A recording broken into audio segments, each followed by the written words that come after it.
Hey everyone, hope you're doing great. Welcome back to my channel. In today's video, we'll dive into what if Deku had a voice quirk but better than present Mike. Smash that subscribe button, and be sure to peek at the description below. Let's begin. The world is, by its very nature, a symphony of chaos. From the moment a human being is born, they are assaulted by a cacophony of stimuli. The hum of electricity running through insulated wires, the distant roar of combustible engines, the rhythmic, ceaseless thumping of a mother's heartbeat, the rustling of leaves in the wind. Most people learn to filter this out. The human brain is a master of selective ignorance, categorizing the mundane background noise of existence into a bin of forgotten data so that humanity can focus on surviving, on speaking, on living. Izuku Midoriya was not like most people. Even before the defining moment of his childhood, Izuku felt the world differently. He didn't just hear sound, he felt it. When his mother Inko would hum while washing the dishes, Izuku could feel the vibrations traveling through the floorboards, up through his bare feet, settling into the marrow of his bones. He could feel the high-pitched, almost imperceptible whine of the old cathode ray tube television in their living room, a frequency that made his teeth itch even when the volume was muted. He was 4 years old, a tiny, wide-eyed boy with a mop of unruly green curls, living in a society where the impossible had become the everyday. Quirks. Superpowers. 80% of the global population possessed some kind of uncanny ability. Naturally, every child eagerly awaited the day their own uniqueness would manifest. For Izuku's best friend, Katsuki Bakugo, that manifestation had been loud, flashy, and violent. Sweet-smelling sweat that crackled and popped like firecrackers in his small palms. Katsuki was destined for greatness, and he knew it. He paraded his explosive hands around the neighborhood playground like a king showcasing his crown jewels. Izuku followed him like a faithful shadow, starry-eyed and brimming with admiration. "When's yours gonna come in, Izuku?" Katsuki had asked one humid summer afternoon, sitting atop the jungle gym, letting small sparks pop off his fingers. "You're taking too long. If it doesn't show up soon, I'm gonna be the #1 hero all by myself." "It's coming, Kaken!" Izuku had piped up, his voice squeaky and full of desperate hope. "Mom says it could be any day now. Maybe I'll be able to breathe fire like my dad, or pull things like my mom." "Boring," Katsuki scoffed, hopping down into the sand with a soft thud. "Whatever it is, it won't be as awesome as mine. But you can be my sidekick, I guess." Izuku beamed. Being Katsuki's sidekick sounded like a dream come true, but dreams, as Izuku would soon learn, were fragile things. And sound, true, unadulterated, raw sound, is not a force of creation.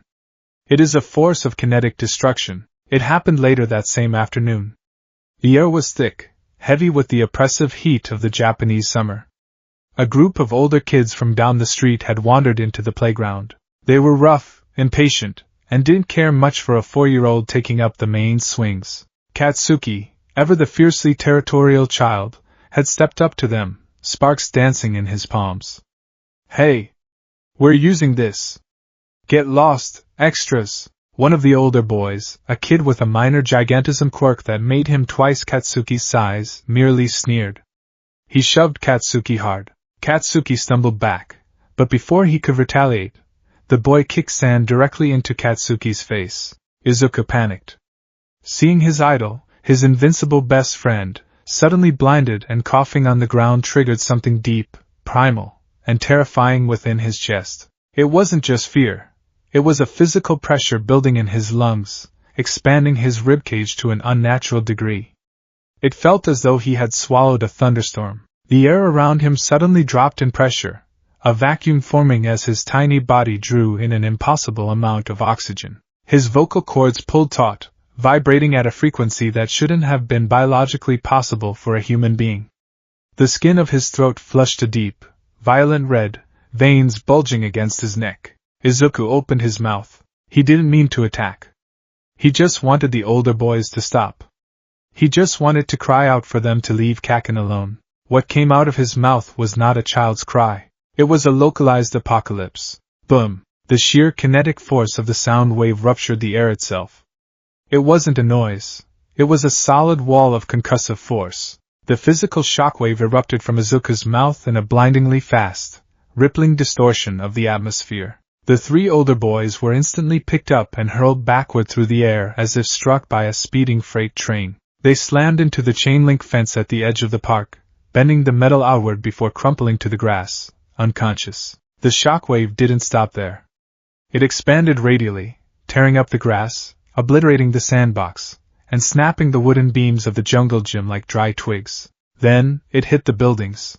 Every single pane of glass within a 3-block radius shattered simultaneously. The explosive resonance matched the exact frequency of silica, causing thousands of windows in nearby apartment complexes, storefronts, and parked cars to explode outward in a storm of glittering shrapnel. Car alarms wailed in a discordant, chaotic choir, only to be instantly drowned out by the lingering, deafening ringing that hung in the air. And then, terrible, absolute silence. Izuku stood trembling in the epicenter of the cratered sandbox. His eyes were wide, unblinking. He couldn't hear the car alarms. He couldn't hear the distant screams of frightened neighbors. He couldn't even hear his own ragged breathing. The world had been plunged into a muffled, cotton-filled void. He looked down. The front of his All Might t-shirt was soaked in a horrifying crimson. He touched his chin, pulling his fingers away to find them slick with warm blood. He was hemorrhaging from his throat, his vocal cords torn to shreds by the catastrophic force of his own quirk. Every time he tried to draw a breath, a searing, white-hot agony pierced his neck. He turned his head slowly. Katsuki was on the ground a few feet away. He wasn't moving. He was curled into a tight ball, his hands clamped desperately over the sides of his head. Dark, thick ribbons of blood were leaking out from beneath his fingers, staining his spiky ash-blonde hair. Izuku tried to scream Katsuki's name, but nothing came out. Not a croak, not a whisper. Only a spray of red droplets. He fell to his knees, his vision swimming, the edges of the world turning dark. The last thing he saw before slipping into unconsciousness was his mother, Inko, sprinting toward him from the edge of the park, her mouth open in a soundless scream of pure, unadulterated terror. The aftermath, the sterile, blindingly white walls of the Muzutafu General Hospital would forever be burned into Izuku's memory, inextricably linked with the smell of antiseptic and the taste of copper. He woke up 3 days later. His neck felt as though it had been tightly wrapped in barbed wire and set on fire. The world was still muffled, the sounds of the hospital machines sounding like they were submerged underwater. When Dr. Tsubasa, a stout, bald man with round goggles, finally sat down with Inko Midoriya, his expression was utterly grim. Izuku sat on the examination table, a thick, cooling bandage wrapped tightly around his throat, watching the adults converse. He still couldn't hear them perfectly, but the heavy, sorrowful atmosphere was impossible to miss. "It is a miraculous mutation, Mrs. Midoriya," Dr. Tsubasa explained, tapping a glowing X-ray of Izuku's chest and neck on the screen. "We are tentatively calling the quirk omniacoustic, or perhaps resonance. Your son's lungs have an extraordinarily high capacity, and his vocal cords, well, they are structured more like the high-tension strings of an industrial instrument than human anatomy. He possesses absolute, unprecedented control over sound waves." Inko wrung her hands, tears threatening to spill from her eyes. "But he destroyed the neighborhood, Doctor. He almost killed those boys. He deafened Katsuki. The Bakugos are furious, though the doctors say Katsuki's hearing will recover. And Izuku, he's coughing up blood. Why is his own quirk hurting him?" "Because he is 4 years old," Dr. Tsubasa said frankly. "A quirk is a physical ability, a muscle. Imagine giving a 4-year-old child a rocket launcher and expecting them to handle the recoil. Izuku's quirk is of a magnitude we usually only see in top-ranking pro heroes. The sheer volume and frequency he produced the other day was comparable to a localized earthquake. The vibrations literally tore his own throat apart from the inside. He ruptured his own eardrums, though, thanks to his accelerated quirk-based healing, they are already repairing themselves." Inko choked back a sob, reaching out to grasp Izuku's small, trembling hand. Izuku looked down at his lap, shame burning in his chest. "I hurt Kaken. I hurt everyone. What do we do?" Inko pleaded softly. "He can't talk. He can't cry. If he has a nightmare and screams, he could level our apartment building. He could kill himself from the internal bleeding. Dr. Tsubasa sighed heavily, reaching into a metallic briefcase on the counter. He pulled out what looked like a thick, rigid collar. It was constructed of a dark gray, rubberized metal, lined with soft padding on the inside and embedded with several small, blinking LED nodes on the exterior. This is a medical-grade suppression collar, a prototype developed in conjunction with the hero support companies for villains with dangerous vocal quirks, Dr. Tsubasa explained. It serves two purposes. First, it constantly monitors the tension in his vocal cords and the airflow in his trachea. If he attempts to exceed a standard conversational volume, the collar will emit a counter-frequency, an anti-sound wave that nullifies his voice before it can leave his mouth. Inko stared at the device with horrified apprehension. You want to put a collar on my son? Like an animal? I want to keep your son alive, Mrs. Midoriya, the doctor replied gently. And I want to keep the people around him safe. The second function of this collar is to inject a localized, fast-acting numbing agent into his neck if he pushes past the suppression. It will paralyze his vocal cords temporarily to prevent him from hemorrhaging to death. The doctor turned to Izuku, leaning down to meet the boy's terrified emerald eyes. Izuku. Can you hear me? Izuku nodded slowly, the motion sending a spike of pain through his neck. You have a very, very powerful gift, Dr. Tsubasa said seriously. But right now, it is a dangerous one. Until your body grows strong enough to handle it, and until you learn to control it perfectly, you must wear this. You cannot shout. You cannot scream. You must be very, very quiet. Do you understand? Izuku thought of Katsuki on the ground, bleeding from his ears. He thought of the shattered glass raining down on the street. He looked at the heavy, dark collar in the doctor's hands. It looked like a shackle. It looked like a prison. But Izuku didn't want to be a monster. He wanted to be a hero. And heroes didn't hurt their friends. With tears pricking the corners of his eyes, the 4-year-old boy gave a single, resolute nod. Dr. Tsubasa stepped forward, wrapping the collar around Izuku's neck. It fastened at the back with a heavy, magnetic click. It felt cold, heavy, and incredibly restrictive. It rested snugly against his Adam's apple, a constant, physical reminder of the devastation he harbored within his own body. From that day forward, the Midoriya household changed. The television was kept at a low, murmuring volume. Laughter was hushed. The vibrant, bubbly, endlessly chattering Izuku Midoriya ceased to exist. In his place was a ghost, a quiet, observant boy who walked on eggshells and spoke only when absolutely necessary, his voice never rising above a hoarse, raspy whisper. To bridge the gap, Inko enrolled them both in Japanese Sign Language, JSL, classes. Izuku took to it with desperate brilliance, finding freedom in the movement of his hands that he was denied in his voice. He became a creature of silence. But the world around him remained deafeningly loud. The silent rivalry. Growing up, the dynamic between Izuku and Katsuki Bakugo warped into something strange, volatile, and deeply misunderstood by everyone around them. In standard schools, a child who wore a quirk suppression collar and spoke in sign language would be an easy target for bullying. They would be seen as weak, broken, or defective, and while the other children in their elementary school occasionally mocked Izuku's silence, or the heavy metal band around his neck, they never physically crossed the line. They didn't dare. Because Katsuki Bakugo wouldn't allow it. Katsuki's hearing had fully recovered within a few months of the incident, though he was left with a faint, persistent ringing in his left ear when it was too quiet, a permanent, physical reminder of the boy with the green hair. To the outside observer, Katsuki was still a bully. He yelled at Izuku, he sparked his explosions near Izuku's face, he called him Deku, a cruel pun on the alternate reading of his name, meaning useless or someone who can't do anything. But Katsuki's rage did not stem from Izuku being weak.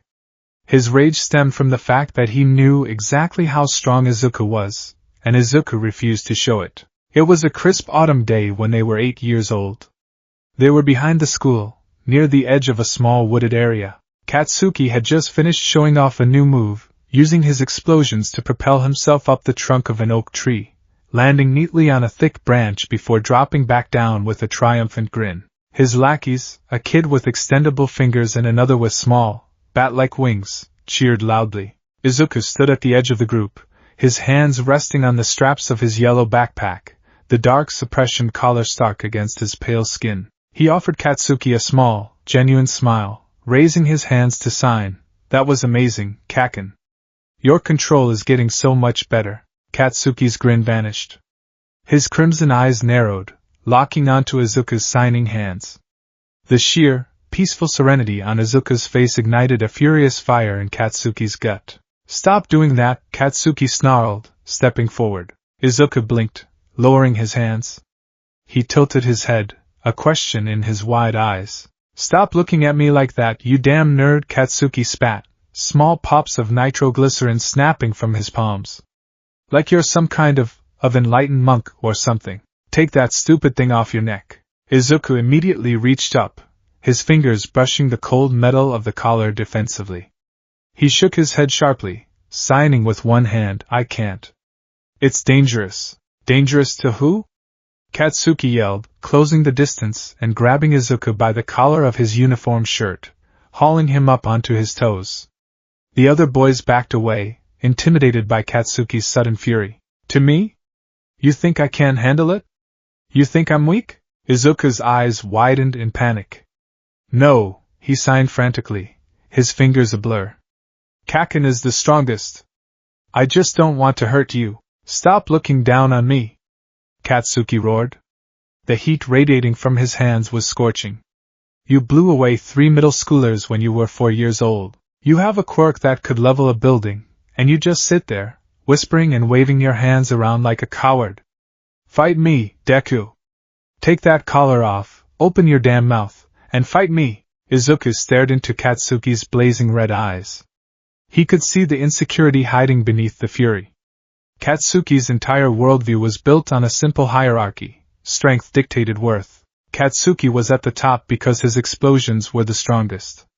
But there was a splinter in Katsuki's mind, the knowledge that the quiet, meek boy standing in front of him possessed a power of cataclysmic proportions. By refusing to use it, by refusing to engage in their childhood battles for supremacy, Izuku was inadvertently telling Katsuki, I don't need to fight you to know I'm stronger. Or worse, you aren't worth hurting myself over. Katsuki didn't understand that Izuku's silence was an act of profound, agonizing love.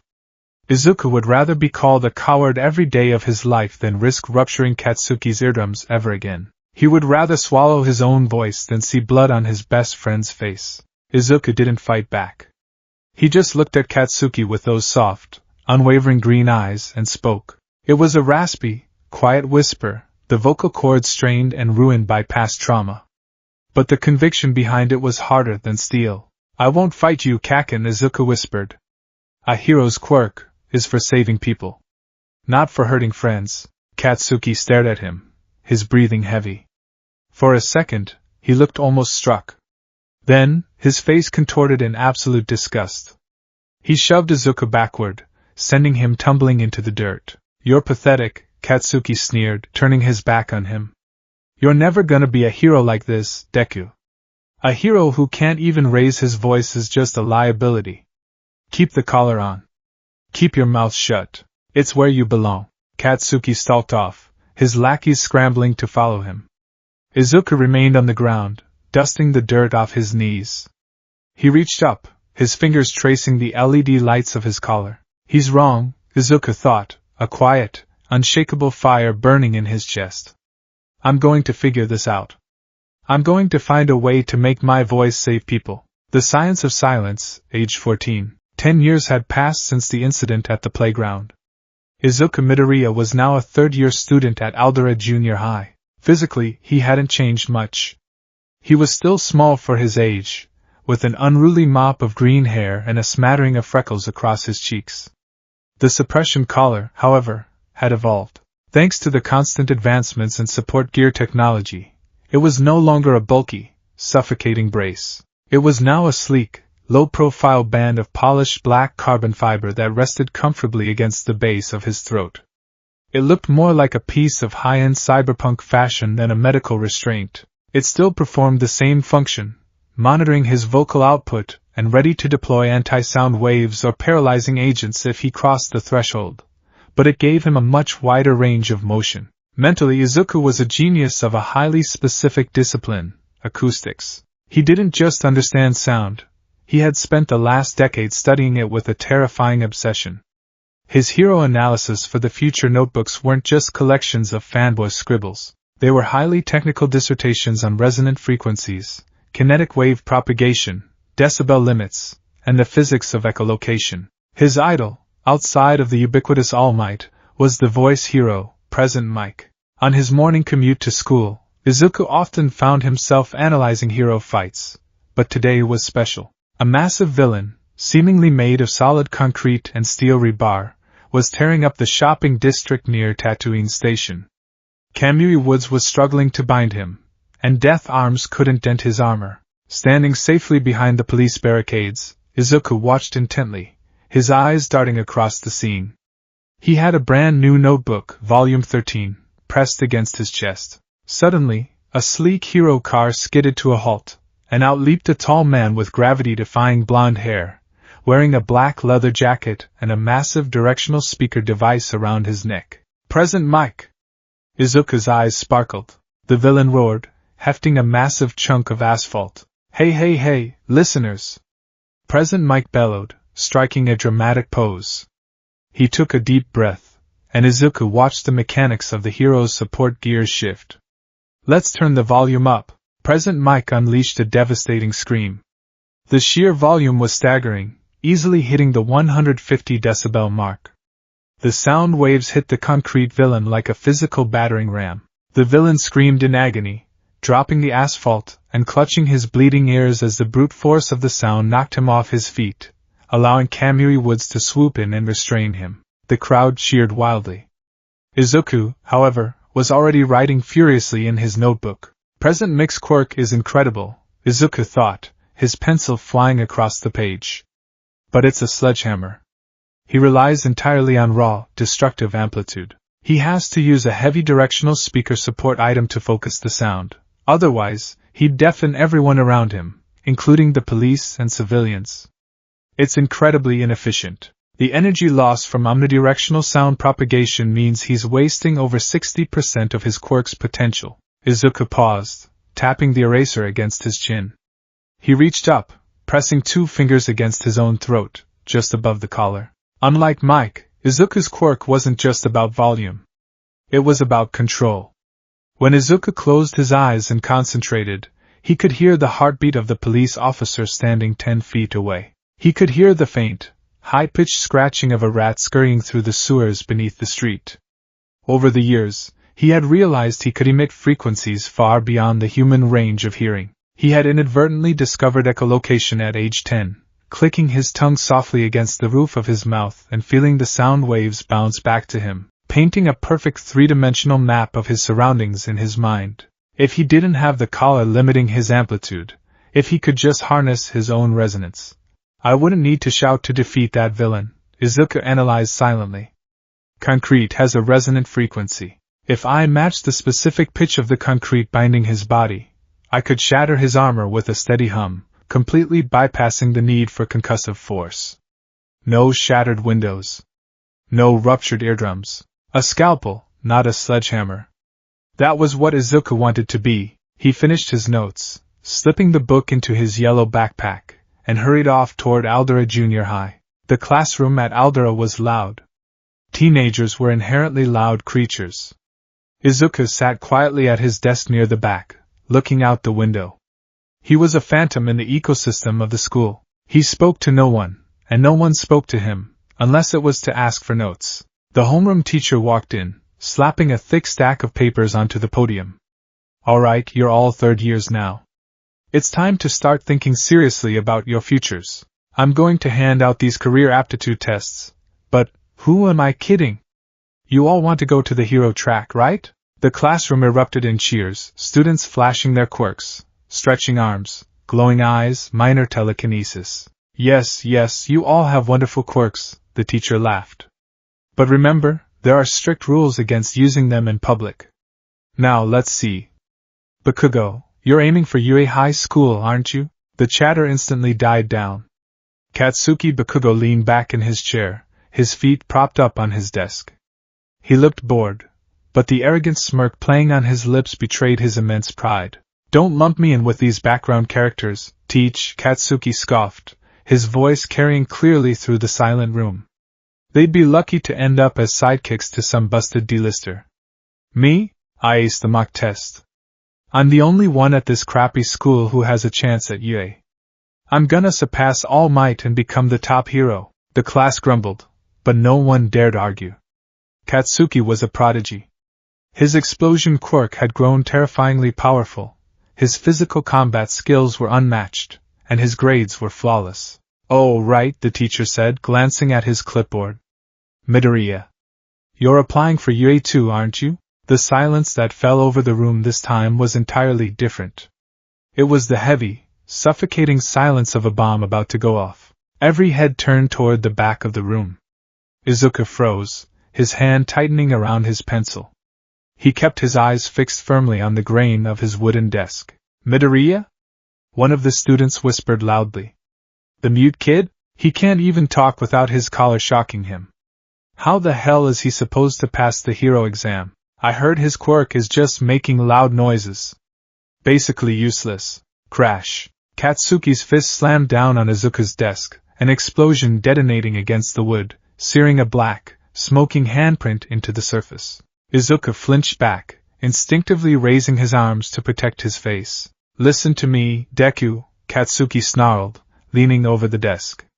His red eyes were manic, filled with that familiar, burning frustration.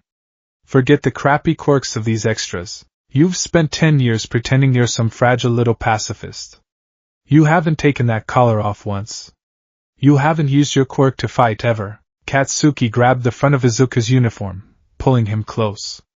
The scent of burnt caramel and ozone filled Izuku's nose. "The UA entrance exam isn't a damn written test. You have to fight robots. You have to destroy things," Katsuki hissed, his voice dropping low so only Izuku could hear. "Are you finally gonna take the training wheels off? Are you finally gonna prove you're not a coward?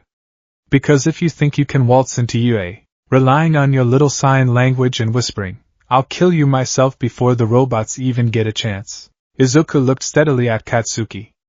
His heart was hammering against his ribs, but his gaze was surprisingly calm. He reached up, gently but firmly prying Katsuki's fingers off his shirt. Izuku didn't sign. He opened his mouth, his voice a gravelly, rasping whisper that cut through the tension of the classroom. "I'm not competing with you, Kaken," Izuku whispered. "I'm going to UA to learn how to save people. I'll do it my way." Katsuki's jaw tightened. The muscle in his cheek ticked. For a moment, it looked like he was going to unleash a massive blast right there in the classroom. Instead, he clicked his tongue, a sound of absolute disgust, and shoved himself away from the desk. "Whatever," Katsuki spat, walking toward the door. "Keep playing the saint, Deku.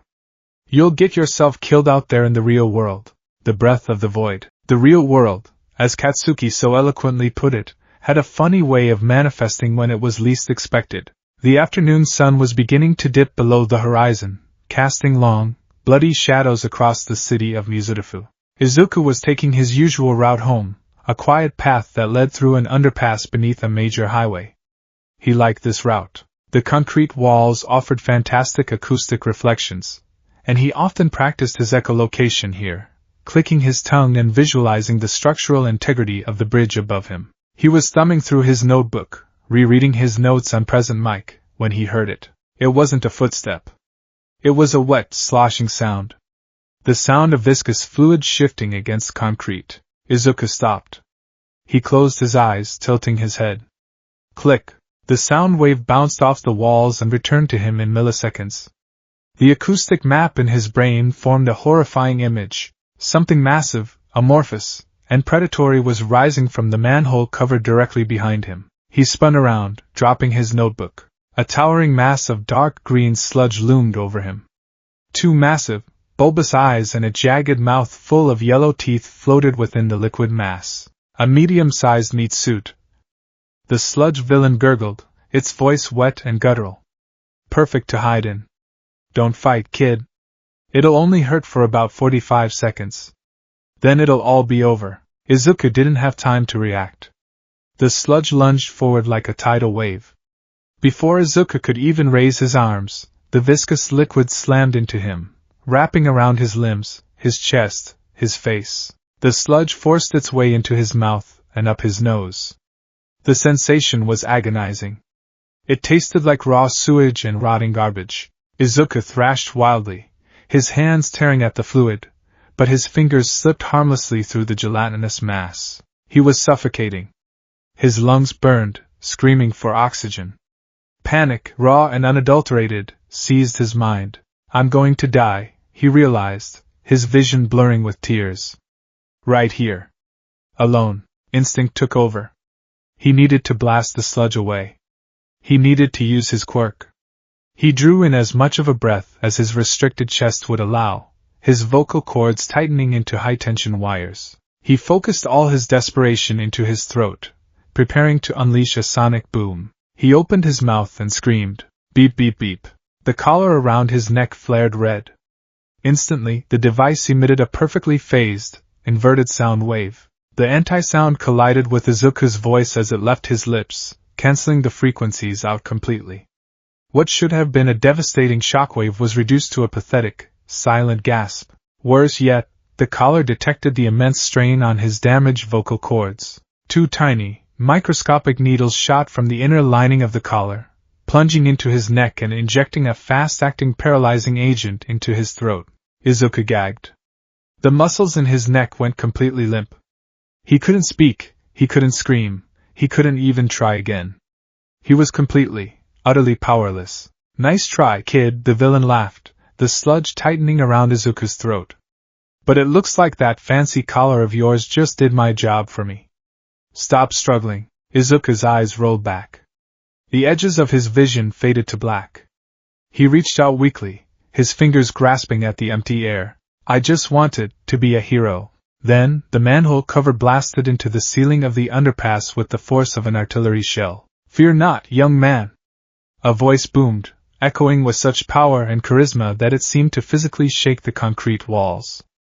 I am here. A massive silhouette filled the entrance of the tunnel. Before the villain could react, a blur of red, white, and blue shot forward. Texas smash. The air pressure alone was enough to obliterate the sludge villain, scattering the liquid mass across the walls in a torrential rain of slime. Izuku fell to the ground, gasping violently as the paralyzing agent began to fade, coughing up sludge and pulling desperate, ragged breaths into his burning lungs. He looked up through tear-filled eyes. Standing over him, an impossible giant of a man, was the symbol of peace. All Might. The next few minutes were a blur. All Might gathered the villain into empty soda bottles, signed Izuku's notebook with superhuman speed, and prepared to leave. But Izuku's mind was racing. He had just stared death in the face. He had failed because he was too afraid to take the collar off, too bound by his own fear of his quirk. He needed to know. He needed the validation of the greatest hero in the world. As All Might leapt into the air, Izuku lunged forward, grabbing onto the hero's leg. They soared high above the city, eventually landing roughly on the roof of a tall office building. All Might scolded him, but Izuku didn't care. He fell to his knees, his hands clutching his chest. He looked up at the towering hero, his breath coming in ragged gasps. Wait! Izuku pleaded, his raspy voice cracking under the strain. I have to ask you something. Please. All Might paused, his massive hand resting on the doorknob of the roof exit. I must be going, young man. The villain won't turn himself in. Can someone with a villainous power become a hero? Izuku shouted, the loudest he had spoken in 10 years. The collar beeped ominously, a warning yellow light flashing. Can I save people, if my very existence hurts them? All Might stopped. He turned around, his trademark smile faltering slightly at the raw, desperate anguish in the boy's eyes. He noted the heavy suppression collar, the scars barely visible beneath it. Before All Might could answer, a sickening cough racked the hero's body. A plume of steam erupted around him, and in a terrifying display of deflation, the symbol of peace was replaced by a skeletal, frail man coughing up blood. Izuku watched in silent horror as All Might explained his injury, the reality of hero work, and the dark secret behind his smile. Then, Toshinori Yagi looked at the boy. He saw the collar. He understood, to an extent, what the boy was asking. He wasn't asking if a quirkless person could be a hero. He was asking if a bomb could be a shield. A dangerous quirk is a heavy burden, young man, Toshinori said softly, wiping blood from his chin. Pro-heroes risk their lives every day, but more importantly, we risk the lives of the civilians around us. If you cannot control your power, if using it causes indiscriminate collateral damage. Toshinori sighed, looking away. Power without absolute control is a liability. It gets people killed. If your power is truly that uncontrollable, then perhaps you should seek a different path. Become a police officer. It's an honorable profession. But it's not bad to dream.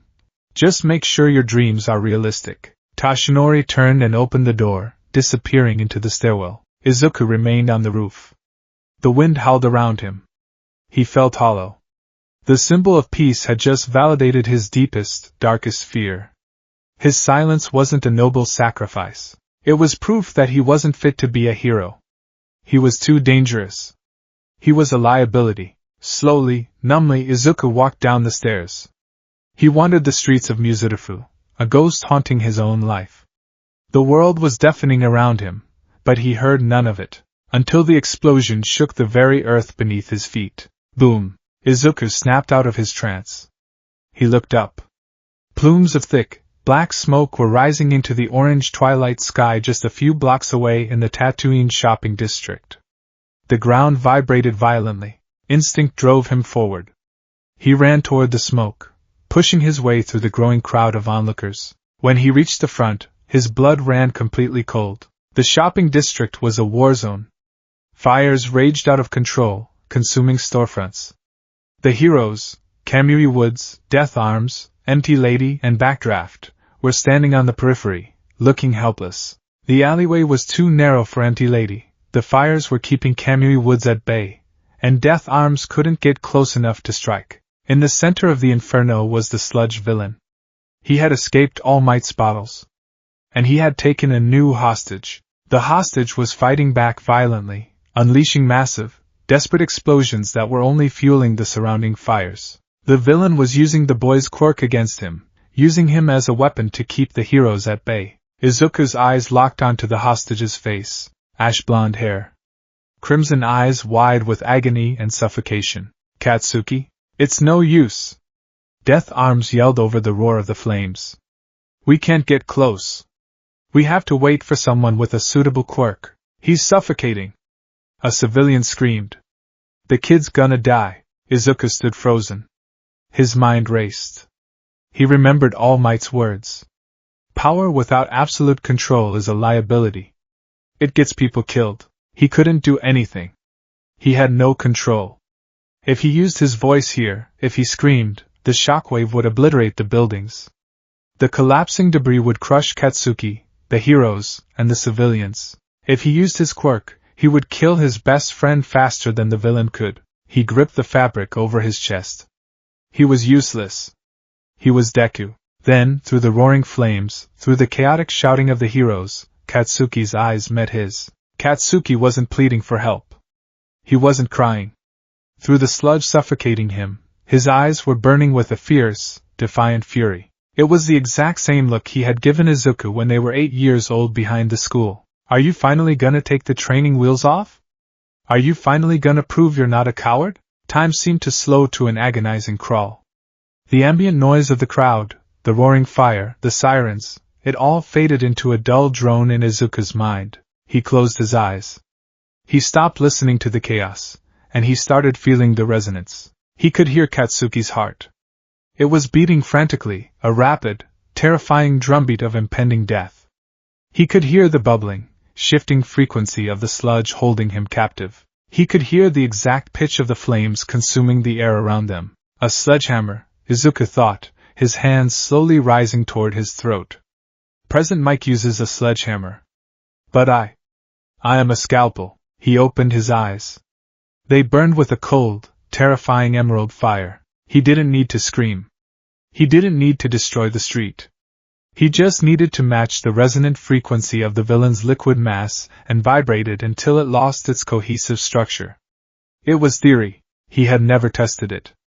If he messed up the pitch, he could shatter Katsuki's bones. But doing nothing meant Katsuki died today. Izuku's fingers wrapped around the heavy, magnetic clasp of the black carbon fiber collar resting against his throat.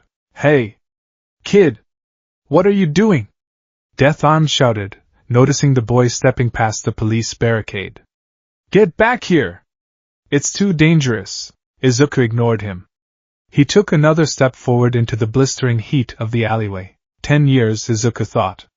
10 years of silence. With a sharp, decisive pull, Izuku tore the collar from his neck.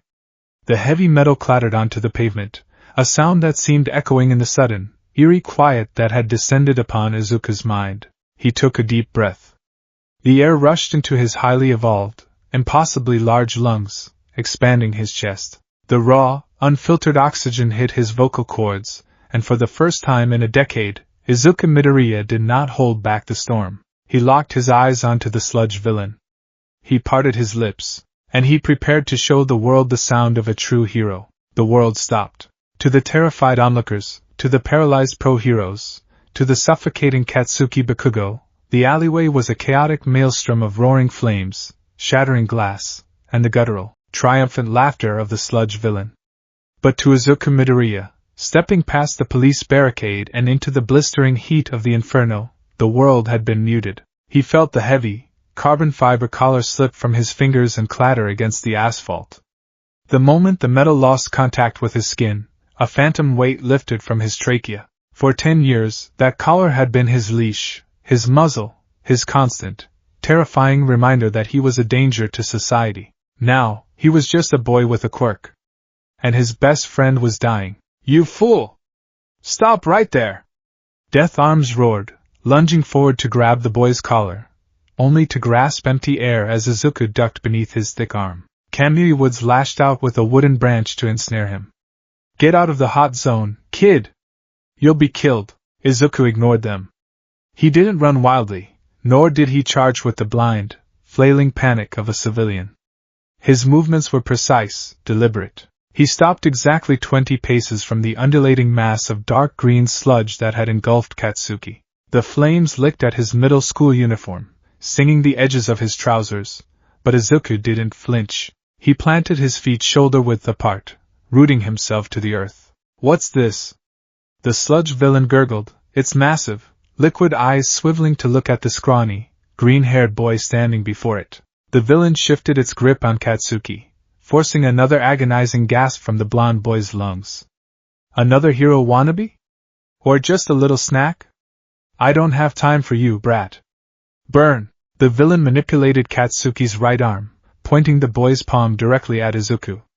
A massive, concussive explosion of fire and force erupted from Katsuki's hand, rocketing down the alleyway. Izuku didn't move. He didn't blink. He closed his eyes and mapped the acoustics of the alleyway. Distance, 6.2 meters. Obstructions, open flame, shifting air density due to thermal updrafts. Target composition, non-Newtonian fluid, highly viscous, surrounding a solid human mass. If he screamed like he had when he was 4, the omnidirectional shockwave would blow the surrounding buildings inward, crushing Katsuki beneath tons of rubble. He couldn't use a sledgehammer. He needed a bullet. Izuku drew in a breath. It was not a normal inhalation. The sheer volume of air that rushed into Izuku's lungs created a localized vacuum, a sudden drop in atmospheric pressure that actually pulled the incoming flames of Katsuki's explosion inward, starving them of oxygen before they could reach his face.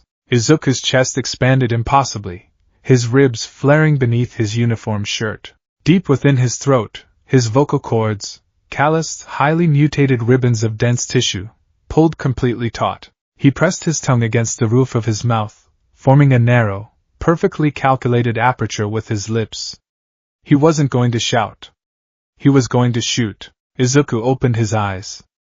They glowed with an ethereal, terrifying emerald light, and he unleashed the sonic bullet. It wasn't loud. In fact, to the heroes standing behind him, it sounded like the sharp, terrifying crack of a high-caliber sniper rifle breaking the sound barrier. A tightly coiled, highly pressurized cylinder of kinetic sound erupted from Izuku's lips. It was so condensed that it distorted the air visibly, a rippling, translucent tunnel of concussive force that bypassed the fire entirely. The bullet of sound crossed the 6-meter distance in a fraction of a millisecond. It struck the sludge villain dead center, exactly 3 inches to the left of Katsuki's trapped shoulder. The impact was catastrophic. Because the sound was so hyper-focused, it didn't push the villain backward. It punched through him.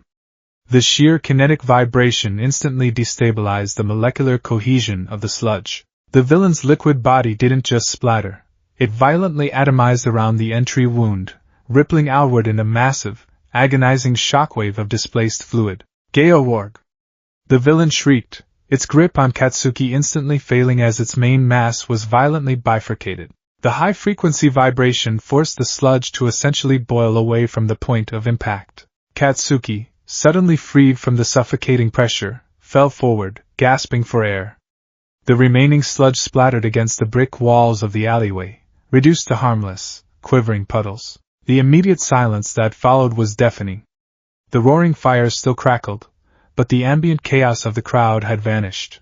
Death Arms, Kamiri Woods, and MT Lady stood frozen in absolute, unadulterated shock. They had just witnessed a middle schooler completely neutralize a villain that 4 pro heroes couldn't touch, and he hadn't even taken a swing. Izuku stood frozen in his stance. Slowly, he let out a shuddering breath. He reached a trembling hand up to his mouth and coughed.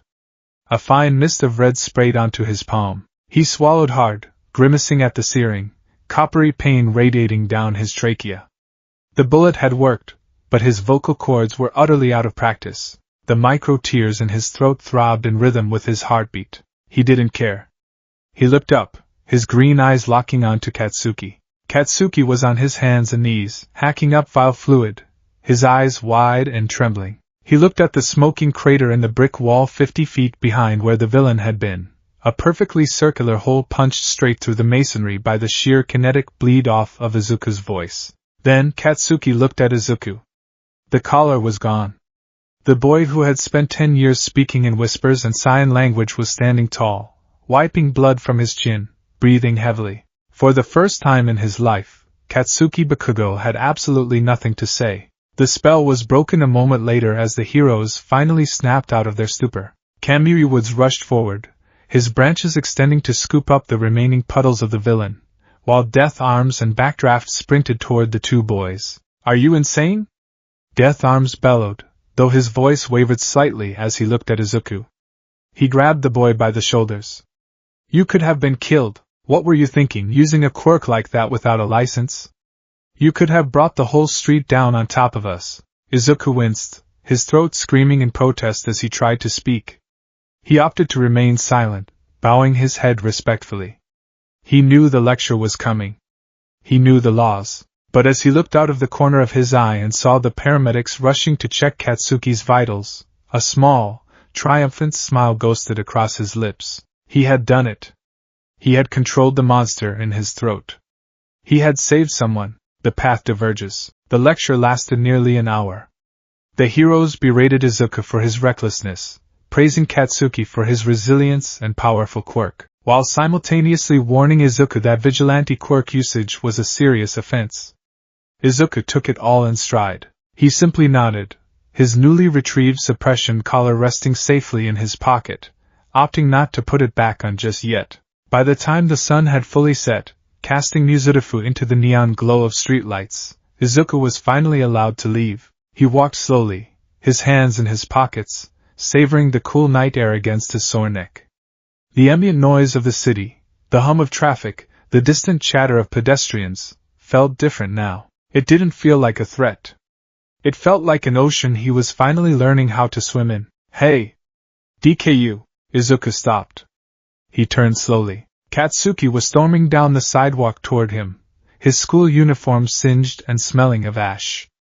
He stopped a few feet away, his chest heaving, his fists clenched tight at his sides. The usual explosive fury was missing from his red eyes, replaced by a storm of conflicting, violent emotions. "I didn't need your help," Katsuki ground out, his voice hoarse from the smoke.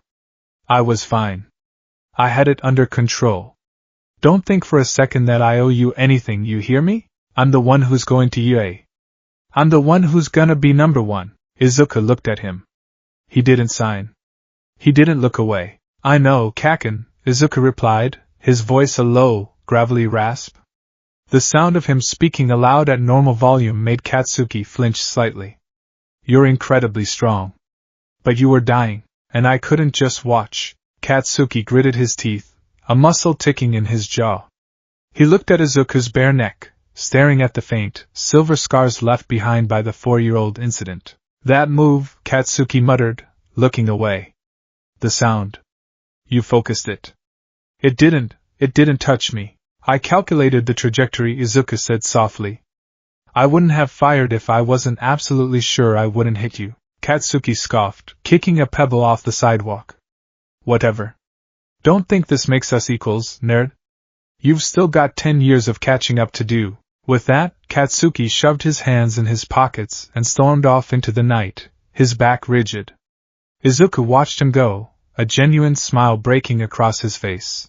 That was as close to a thank you as Katsuki Bakugo was physically capable of giving. Izuku turned to continue his walk home, but he barely made it into the next alleyway before a massive shadow dropped from the sky, landing with a heavy, earth-shaking thud. I am here!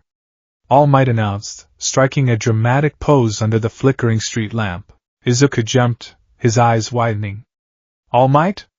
What are you doing here? How did you get past the press? Ha! I stand for justice, not sound bites.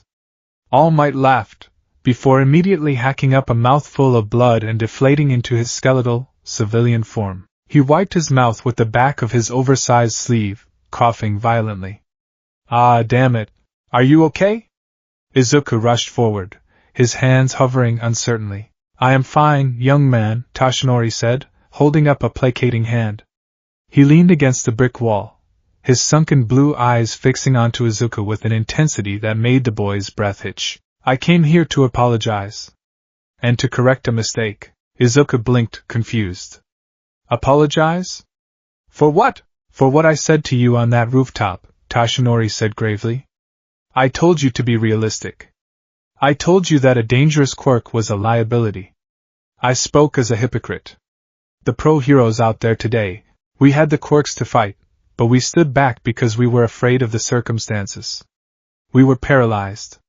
But you, Toshinori stepped forward, placing a massive, bony hand on Izuku's shoulder. You had been paralyzed by your own power for a decade. Yet, when you saw someone in pain, you cast away your chains. You stepped into the fire. You analyzed the situation, calculated the risk, and executed a flawless, surgical strike with a power that most would consider a weapon of mass destruction. You didn't just show bravery, you showed absolute, masterful control. Toshinori's eyes shone with unshed tears. You taught me a lesson today, young man. You proved that the heart of a hero is not defined by the nature of their quirk, but by the will to use it to save others. You can be a hero. Izuku's breath caught in his throat. The words hit him harder than any physical blow ever could. 10 years of suppressed dreams, 10 years of whispering, 10 years of feeling like a monster, it all washed away in the span of a single sentence. Tears spilled over his cheeks, and he fell to his knees, burying his face in his hands as he wept silently. Toshinori let the boy cry for a few moments before kneeling down beside him. Stand up, young man, Toshinori said softly. Because I have a proposition for you. I have been searching for a successor. Someone to inherit my power. Izuku sniffled, looking up in shock. Inherit your power? But quirks can't be passed down. Toshinori smiled, a secret, heavy smile. Mine can. It is called One for All. A crystallized network of power, passed from generation to generation, cultivating strength. I want you to be the next vessel. With your tactical mind and my raw power, you would be unstoppable. Izuku stared at the frail man. The offer was astronomical. The quirk of the greatest hero in the world. The ultimate power. If he took it, he wouldn't need to rely on his dangerous voice. He could punch villains into the sky just like All Might. He could be exactly what society expected a hero to be. But as Izuku looked at All Might, he felt a strange, quiet resolve settle over his heart. He reached up, his fingers brushing against his own throat. I've spent my whole life running away from what I am, Izuku thought. If I take his power, I'll just be replacing my silence with someone else's voice. Izuku took a deep breath. He stood up, wiping the tears from his eyes, and bowed deeply at a perfect 90-degree angle. All might, sir, Izuku began, his raspy voice trembling slightly, but steady in its conviction. I cannot express how honored I am. Truly. To be offered this by my idol, it's a dream. Tashinori smiled broadly. Then accept it, my boy. Izuku rose from his bow, shaking his head slowly. I have to decline. Tashinori froze. He blinked, visibly taken aback. I'm sorry, did you say no? Yes, sir, Izuku said, meeting All Might's shocked gaze. For 10 years I believed my quirk was a villain's quirk. I believed it existed only to break things. But today, I used it to save my best friend. I realized that my voice isn't a curse. It's a tool. And I haven't even begun to learn how to use it properly. Izuku clenched his fists, his green eyes burning with a fierce, independent light. If I take one for all, I will be abandoning my own potential. I will be proving everyone right, that a destructive quirk like mine has no place in heroism.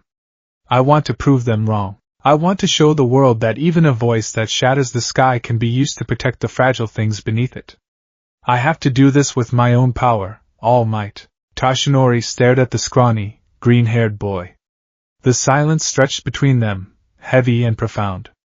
He had expected eagerness, tears of joy, immediate acceptance. What he found instead was an ironclad sense of identity, a pride that was quiet but utterly unbreakable. Slowly, Tashinori began to laugh. It wasn't his booming, heroic laugh. It was a genuine, quiet chuckle that rumbled in his frail chest. You are a remarkably stubborn young man, Midoriya Izuku.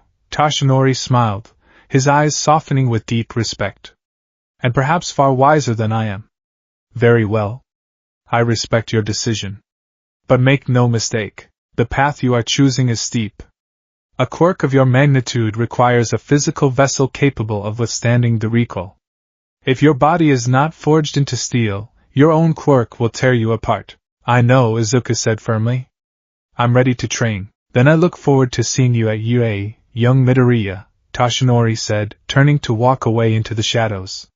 Show the world the sound of your heroism. 10 months of resonance. The 10 months leading up to the UA entrance exam were a brutal, agonizing symphony of self-destruction and reconstruction. Izuku didn't just need to build muscle.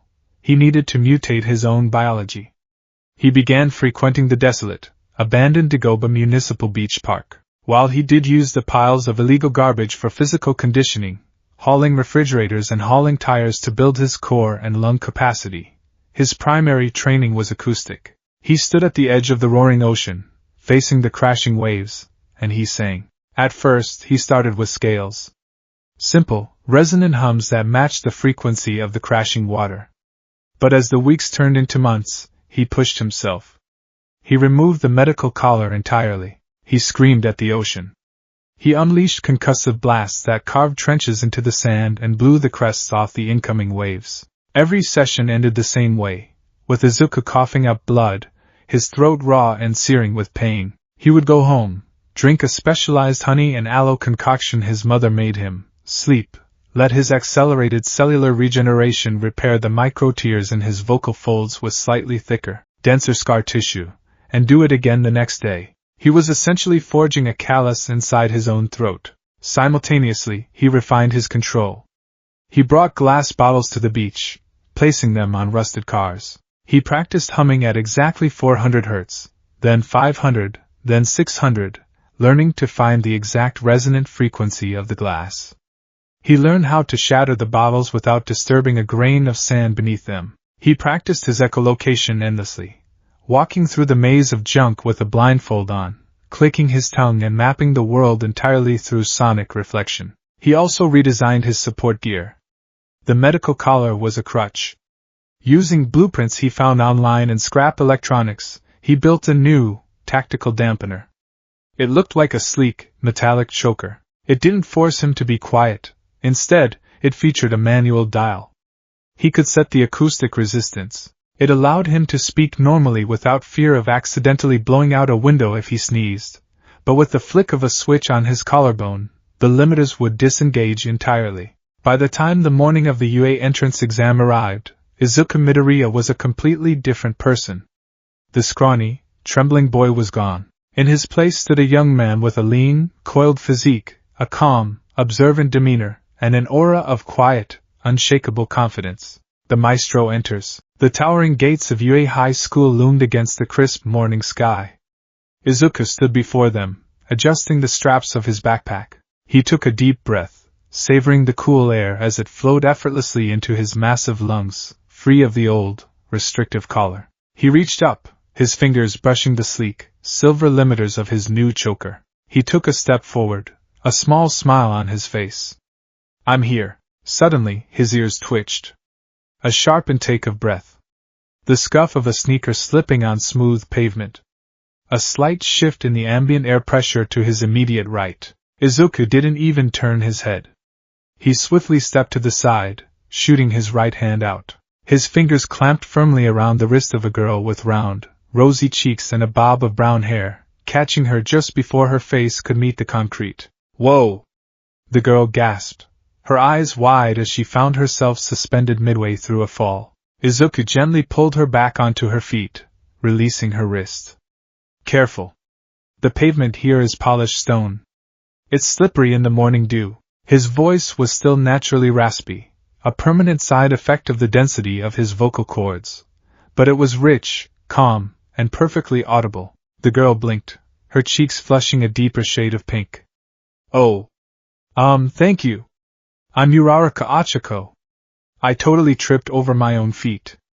"That would have been a really bad omen for the exam, huh?" Izuku offered her a polite, warm smile. "Midoriya Izuku. And don't worry about omens. Just trust your preparation." Uraraka beamed at him. "You seem really calm, Midoriya." "I'm super nervous. Anyway, I should get inside. See you in there." She scurried off toward the massive auditorium. Izuku watched her go, a small sense of pride welling in his chest. A year ago, he would have panicked, stuttered, and likely avoided her entirely. Now, interacting with the world didn't feel like navigating a minefield. 20 minutes later, Izuku was seated in the massive, dimly lit auditorium, surrounded by hundreds of other hopeful examinees. He spotted Katsuki a few seats down, glaring fiercely at the empty stage. Suddenly, the spotlights slammed on, crisscrossing the stage in a dazzling display of theatricality. "What's up, UA candidates?" A booming, hyper-energetic voice shattered the silence. "Can I get a yeah?" Silence. Crickets chirped. "Keeping it mellow, I see." "That's fine. I'm the voice hero, Present Mike." The blonde hero struck a wild pose at the podium. "And I'm here to give you the rundown on your practical exam. Are you ready?" Izuku's eyes widened. He leaned forward in his seat, his fanda instincts flaring up. "Present Mike. His directional speaker is a newer model than the one he used in Tatooine Station. The acoustic baffling on the sides suggests he's prioritizing forward cone resonance to limit collateral damage to the crowd." "Brilliant." Present Mike went on to explain the rules: a sprawling mock city, 10 minutes on the clock, and 3 types of robotic villains worth 1, 2, and 3 points. "Now pay attention, listeners.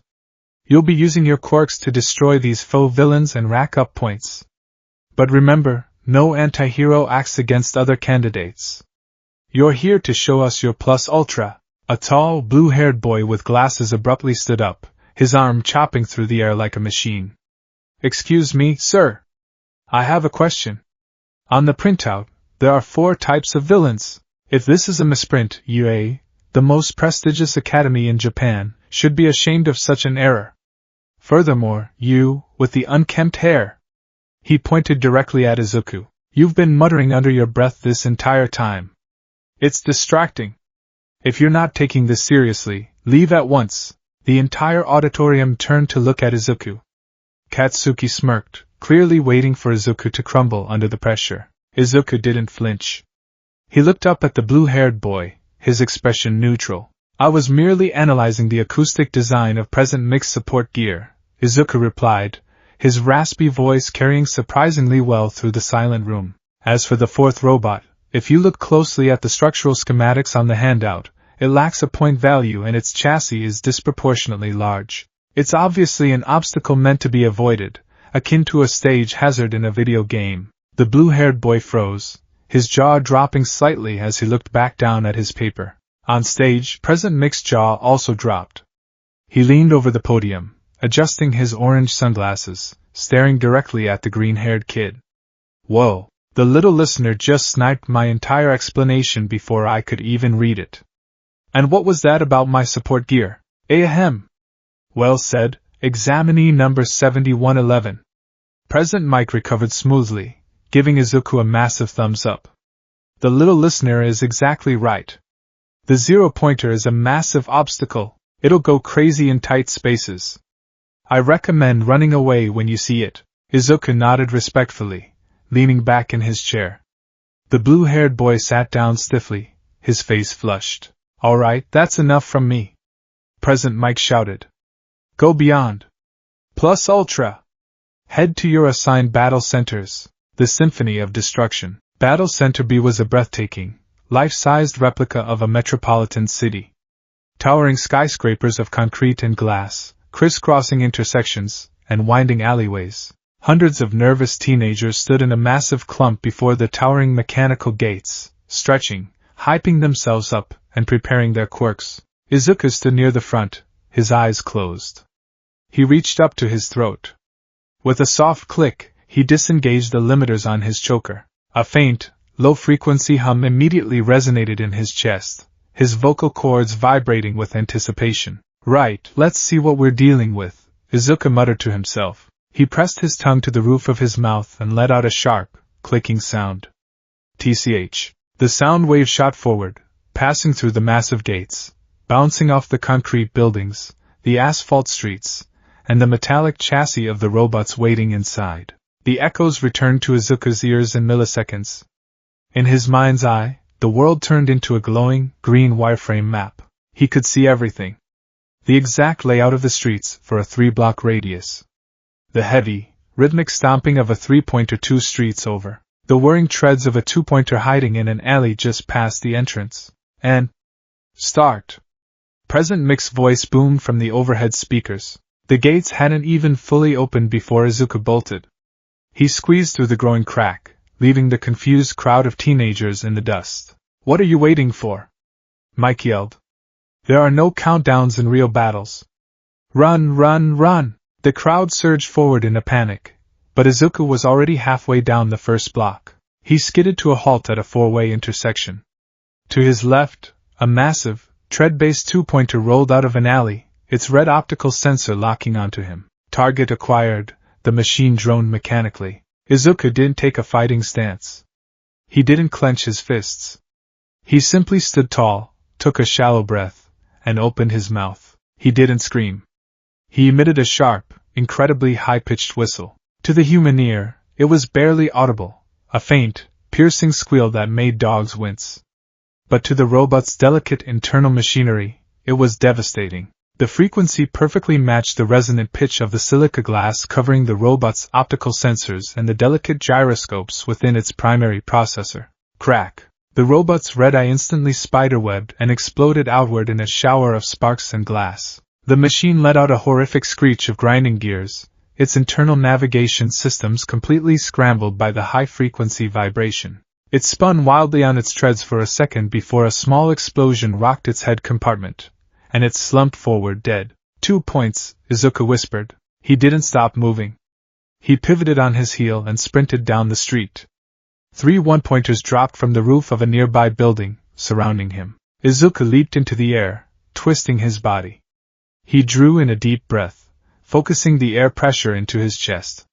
As he descended, he aimed his mouth at the asphalt beneath the robots. Ha! A localized, concussive bark erupted from his lips. The miniature shockwaves slammed into the ground, violently ripping the asphalt apart. The localized earthquake threw the 3 robots entirely off balance, launching them into the air. Before they could recover, Izuku clapped his hands together, channeling a pulse of sound directly between his palms. A secondary shockwave blasted outward, slamming into the airborne robots, crushing their central armor plates inward. They crashed into the walls of the surrounding buildings, completely destroyed. 5 points. In a dark, monitor-filled room deep within the UA campus, the faculty sat in silence, watching the myriad of screens displaying the candidates. A rat-like creature in a suit, Principal Nizu, took a sip of tea. My. We have a very promising crop this year. The explosive boy in Center A is racking up points with terrifying efficiency. Look at Center B, a tired, gruff voice muttered. Shota Aizawa, the erasure hero, leaned forward, his bloodshot eyes fixed on a specific monitor. On the screen, Izuku Midoriya was a blur of calculated destruction. He wasn't relying on flashy explosions or massive physical strength.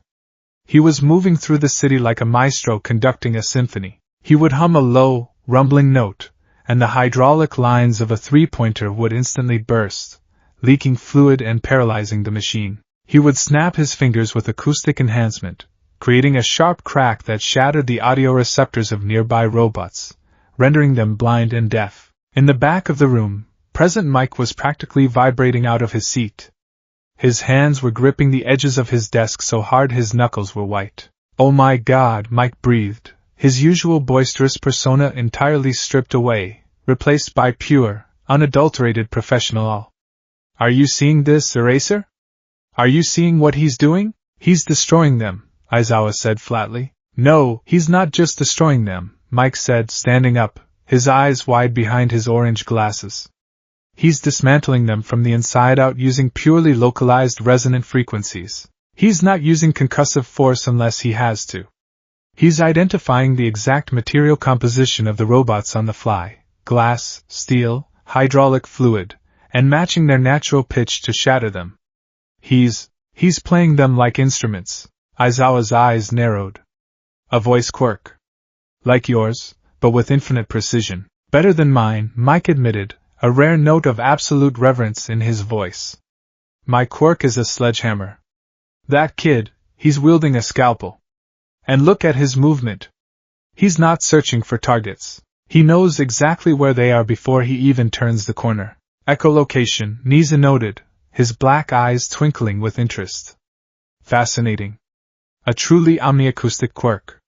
But let us see how he handles something he cannot simply dismantle. Niza reached out and slammed his paw onto a large red button on his console. Back in Battle Center B, Izuku had just crushed his 36th robot, bringing his score to an incredibly comfortable 68 points. He paused in the center of the main avenue, wiping a bead of sweat from his forehead. His throat was aching slightly, a dull, familiar throb, but nothing he couldn't handle. Suddenly, the ground beneath his feet began to violently tremble. Izuku froze. His echolocation picked up a massive, terrifying shift in the architecture. It wasn't just a robot. It was a moving building. At the far end of the avenue, the facades of 3 skyscrapers exploded outward as a monolithic, olive-green machine breached the street. It was easily the size of a 10-story building. Its singular red optical sensor glowed like a demonic sun through the dust and debris. The zero-pointer, Izuku realized, his eyes widening. Less than 2 minutes remaining. President Mick's voice echoed over the PA system. The other candidates in the street took one look at the mechanical titan and broke into a dead sprint in the opposite direction. Run! It's too big. We can't fight that. Get out of here. Izuku turned to run with them. He had his points. There was no strategic value in engaging an invincible obstacle.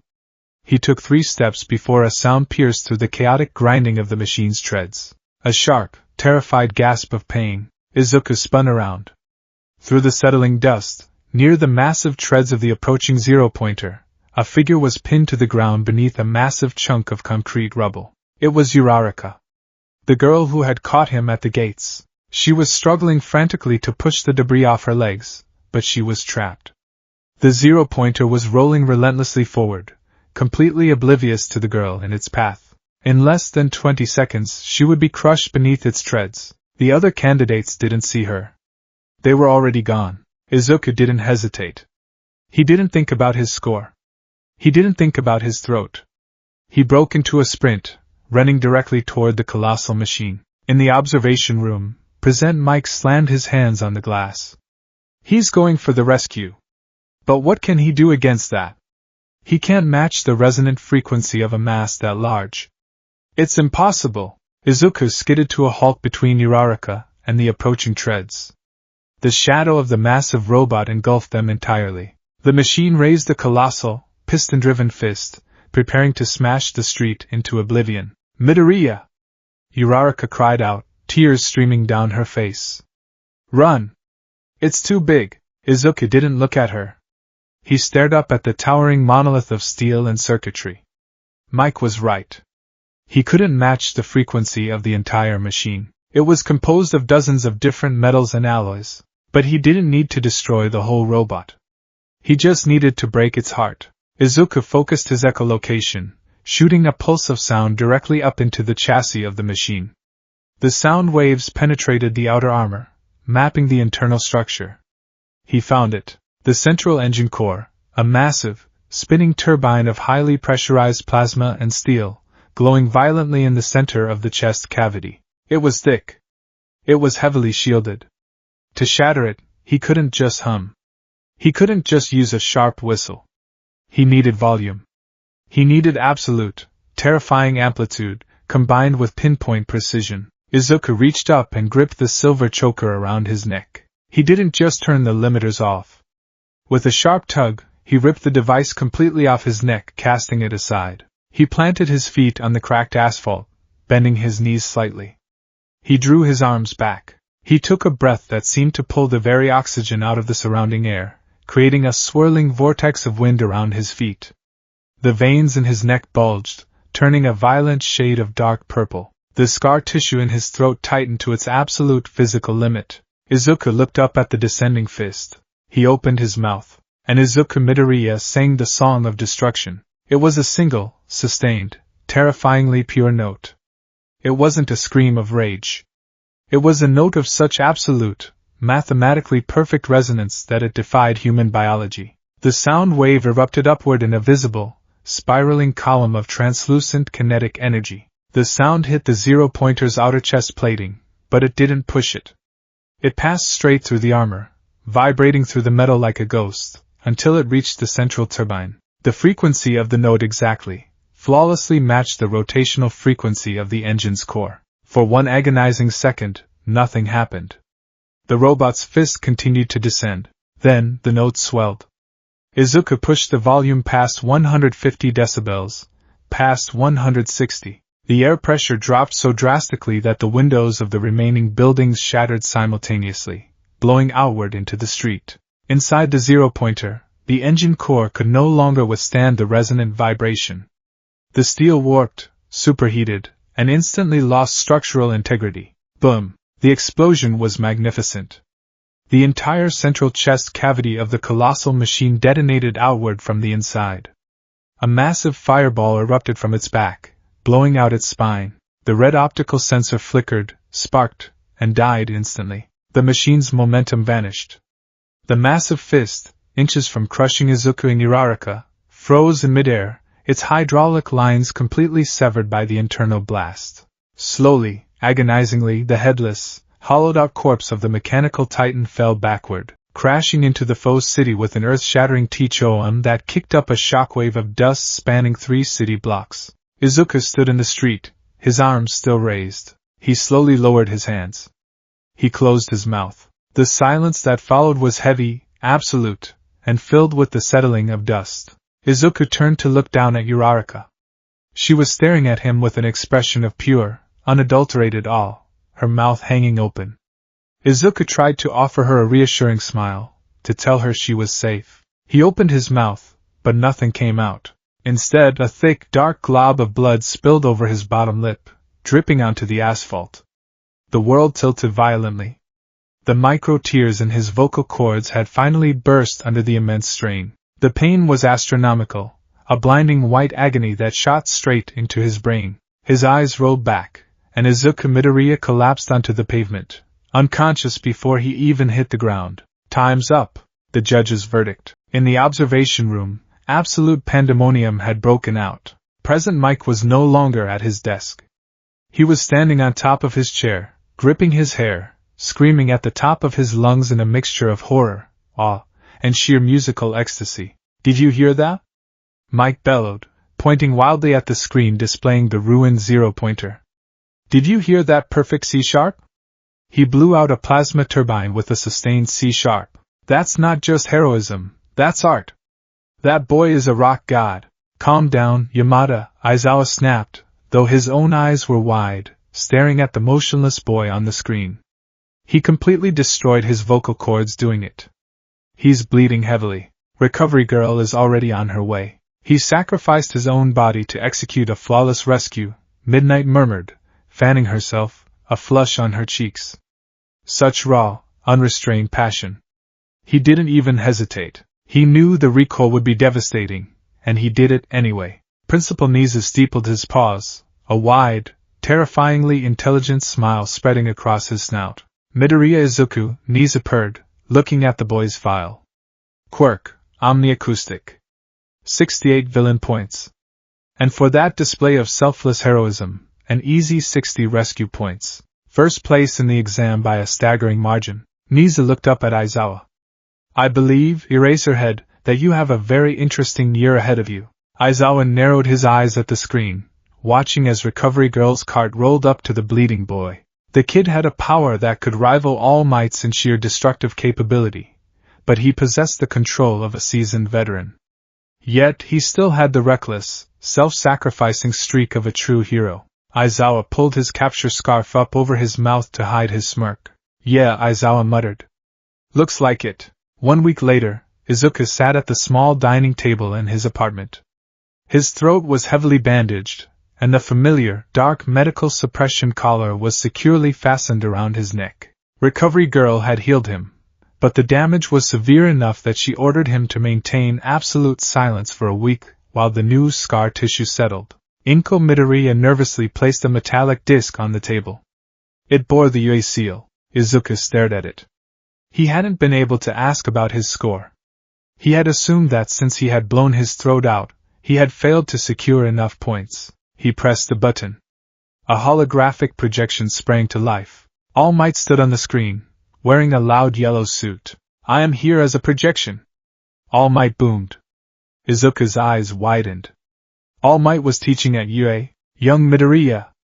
You performed magnificently. All Might announced. You scored 68 points in the combat phase. A respectable score. But the entrance exam is not graded on combat alone. How can a hero course reject those who save others and do the right thing? The screen shifted, showing a clip of Uraraka in the principal's office, begging them to share her points with Izuku to ensure he passed.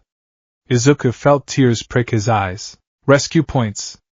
Given by a panel of judges. All Might cheered. Midoriya Izuku. 60 rescue points. For a total of 128 points.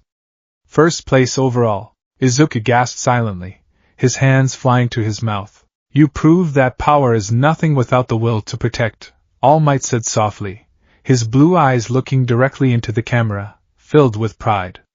Come, young Midoriya. This is your hero academia. The projection faded.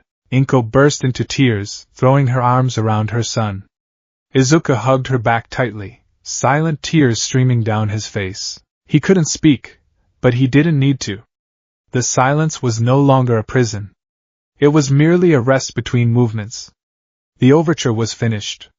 The boy who shattered the sky had finally found his stage, and the symphony had only just begun. The morning of Izuku Midoriya's first day at UA High School began not with an alarm clock, but with a symphony of the waking world. Before his eyes even fluttered open, Izuku's mind was already cataloging the ambient frequencies of Muzurifu. He could feel the low, rhythmic rumbling of the commuter train 3 miles away, a steady thrum-thrum-thrum that vibrated through the foundation of his apartment building and up into the springs of his mattress. He could hear the high-pitched, frantic fluttering of a pigeon's wings on the windowsill. He could hear the soft, metronomic swish-swish of his mother's slippers against the linoleum floor in the kitchen as she prepared breakfast. Izuku opened his eyes, staring up at the ceiling of his bedroom.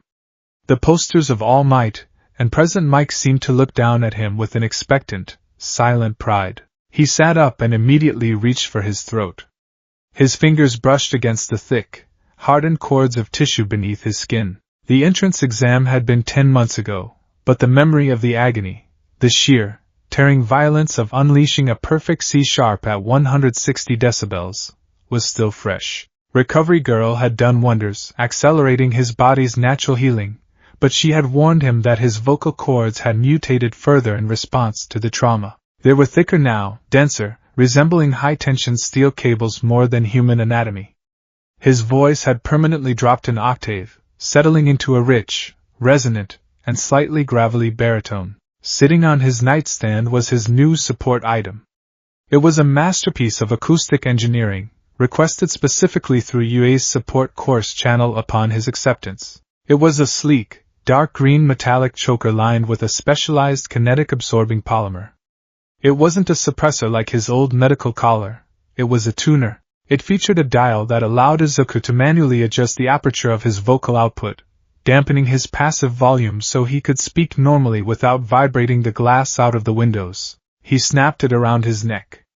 It hissed softly, syncing with the micro-vibrations of his pulse. Izuku, dressed in the pristine gray jacket, white shirt, and red tie of the UE uniform. He looked at himself in the mirror. The scrawny, trembling boy who communicated strictly in sign language was gone. He stood taller now, his shoulders broadened from months of hauling trash on Dagoba Beach, his eyes sharp and focused. Izuku!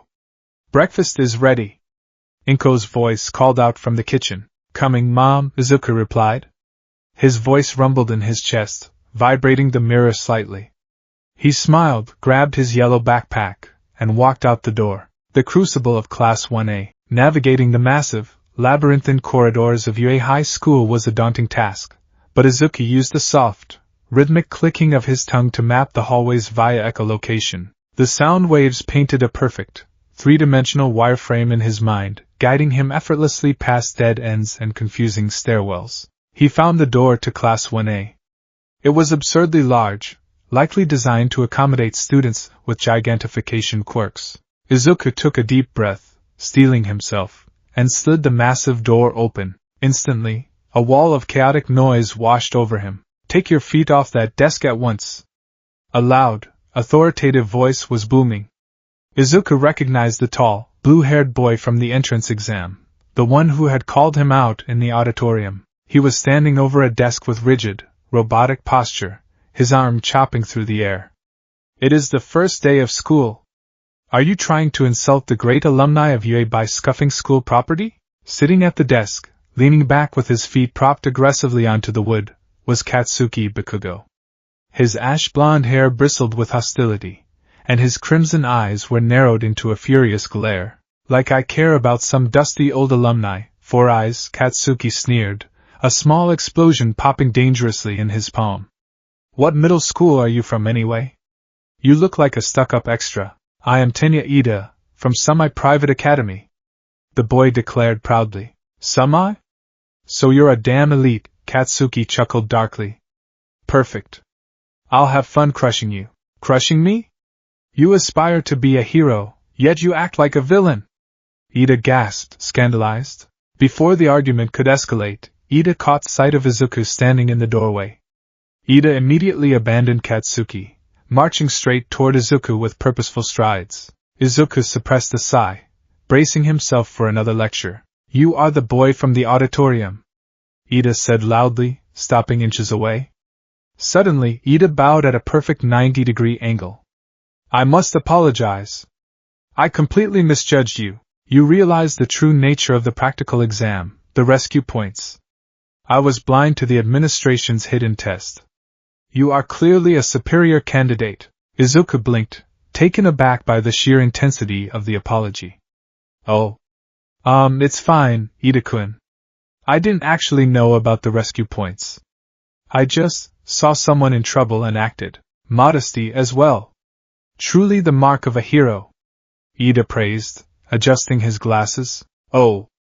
It's you. The plain-looking boy. A cheerful voice chimed in. Izuku turned to see Achiko Uraraka pushing her way through the door behind him. She was beaming, her round face lit up with excitement. I'm so glad we're in the same class. I wanted to thank you again for saving me from that giant robot. That was the most amazing thing I've ever seen. You just opened your mouth and boom. The whole thing shattered. The classroom went dead silent. Every eye turned to Izuku. Katsuki, who had been glaring out the window, snapped his head around, his eyes locking onto Izuku with an intensity that could melt steel. The blond boy's hands twitched, smoke rising from his knuckles. Katsuki knew exactly what Izuku had done. He knew that Izuku had finally taken the training wheels off, and the thought that Izuku had used his ultimate power not against him, but to save some random girl, burned Katsuki to his core. Go somewhere else if you want to play at being friends. The voice didn't come from a student. It was flat, exhausted, and came from the floor. Izuku looked down. Lying on the floor, wrapped in a bright yellow sleeping bag like a giant caterpillar, was a scruffy man with wild black hair and bloodshot eyes. He unzipped the bag and stood up, pulling a juice pouch out of his pocket and taking a slow sip. Izuku recognized him instantly. The Erasure hero, Eraserhead. An underground hero. He relies entirely on stealth and nullifying his opponent's quirks. A strictly close-quarters combatant. This is the hero course, Shota Aizawa droned, stepping up to the podium. It took you 8 seconds to quiet down. Time is limited. You kids are not rational enough. Aizawa reached into his sleeping bag and pulled out a stack of blue, white, and red tracksuits. He tossed them onto the front desk. I'm your homeroom teacher, Shota Aizawa. Nice to meet you. Now, put these on and head out to the P grounds. The physics of power. The P grounds were a sprawling expanse of perfectly manicured dirt tracks, sandboxes, and throwing circles. The morning sun beat down on the 20 students of Class 1A as they stood in a confused cluster, wearing their UA gym uniforms. A quirk apprehension test? The class shouted in unison. What about the entrance ceremony? The orientation? Uraraka asked, stepping forward anxiously. If you're going to become a hero, you don't have time for such leisurely events, Aizawa replied, his back to them. UA's selling point is how unrestricted its school traditions are. That's also how the teachers run their classes. You kids have been doing these standard fitness tests since junior high, right? Physical tests where you weren't allowed to use your quirks. Aizawa turned around, holding a smartphone. The country still uses averages taken from results without quirks. It's not rational. Bakugo, you finished first in the practical exam, right? In junior high, what was your best result for the softball throw? Katsuki stepped forward, cracking his knuckles. 67 meters. Then, try doing it with your quirk. Aizawa tossed a baseball-sized softball to Katsuki. Step into the circle. As long as you don't leave it, you can do whatever you want. Don't hold back. Katsuki smirked, a feral, terrifying grin stretching across his face. He rolled his shoulder, stepping into the chalk circle. He dug his feet into the dirt, winding his right arm back. Sparks began to violently pop in his palm, the smell of nitroglycerin filling the air. Die! Katsuki roared. With a concussive blast that shook the ground, Katsuki launched the ball. A massive plume of fire and black smoke erupted from his hand, propelling the ball into the sky like a mortar shell. The sheer shockwave of the blast ruffled the hair of the students standing 30 feet away. Aizawa held up his phone, which beeped. He turned the screen to the class. 705.2 m. Know your own maximum first, Aizawa said flatly. That is the most rational way to form the foundation of a hero. The class erupted. 700 meters? That's insane. We can use our quirks as much as we want. This looks like fun. Awesome. The hero course is exactly what I hoped for. Aizawa's eyes darkened. A terrifying, heavy aura descended over the teacher, killing the excitement instantly. Fun, you say? Aizawa's voice dropped to a dangerous whisper. You have 3 years to become heroes. Will you have an attitude like that the whole time? All right. Whoever comes in last place in all 8 tests will be judged to have no potential, and will be punished with expulsion. The collective gasp from the students was palpable. Izuku's eyes widened, but his heart rate remained steady. He touched the tuner around his neck. He's testing our psychological resilience under pressure. He wants to see how we adapt. We're free to do what we want with the circumstances of our students, Aizawa smiled, pushing his hair back, revealing a terrifyingly sadistic grin. Welcome to UA's hero course. The tests began in a flurry of chaos. Test 1, 50-meter dash. Izuku lined up against Tenya Ida. Ida dropped into a perfect sprinter stance, the engines in his calves revving loudly, emitting plumes of blue exhaust. Izuku stood casually, his feet shoulder-width apart. Ready?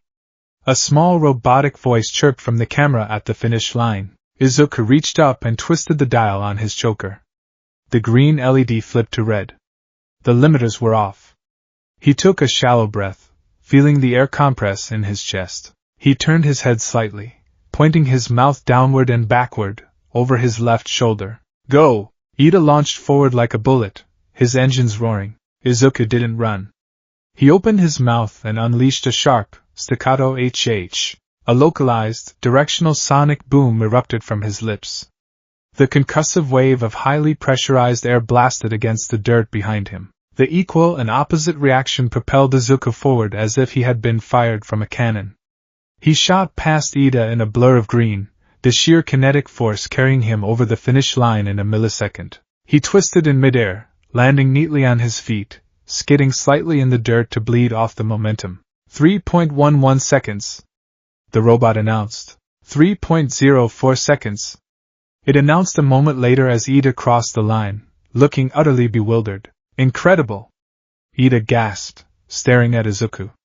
You utilized the concussive force of your voice as a thruster. An ingenious application of physics. Izuku offered a small smile, readjusting his collar. Thanks. Still working on the trajectory though.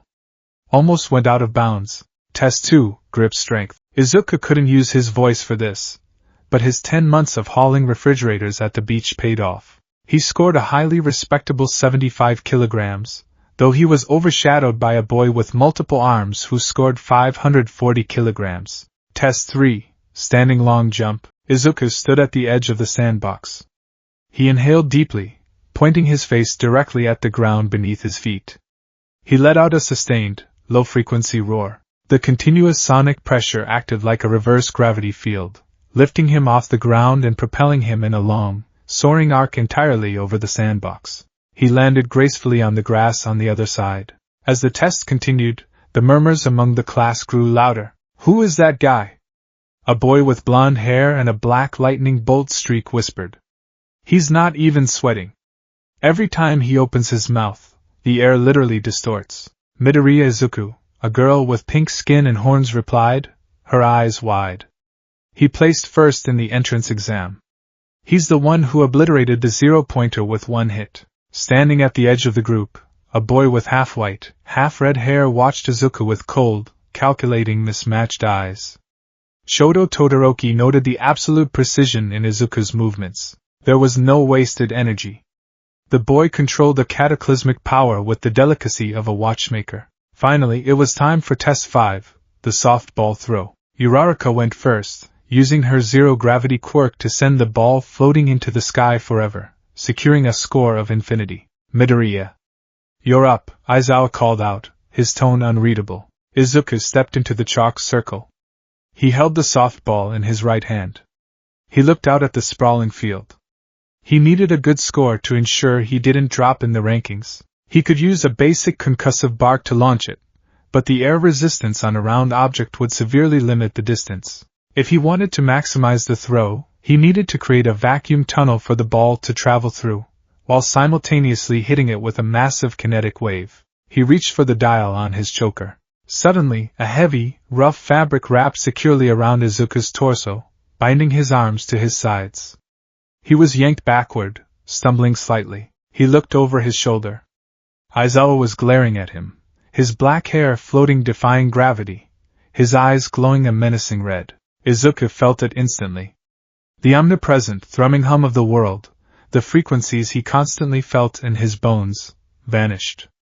The pressure in his chest evaporated. His quirk had been erased. I watched the security footage of your entrance exam, Aizawa said coldly, his voice laced with genuine anger. You shattered a turbine with a single sustained note, and in doing so, you completely tore your vocal cords apart. You were bleeding from the mouth, unconscious before you hit the ground. Aizawa stepped closer, the capture weapon tightening around Izuku. You have a quirk of terrifying magnitude, but your body is too fragile to contain it, Aizawa continued, his eyes boring into Izuku's soul. What were you planning to do here? Unleash another cataclysm? Bleed out on my field? A hero who incapacitates himself after one attack is worse than useless. If you can't control the recoil, you cannot be a hero. You're just a liability. The class watched in stunned silence. Katsuki smirked, folding his arms. Finally, the teacher sees through the nerd's act.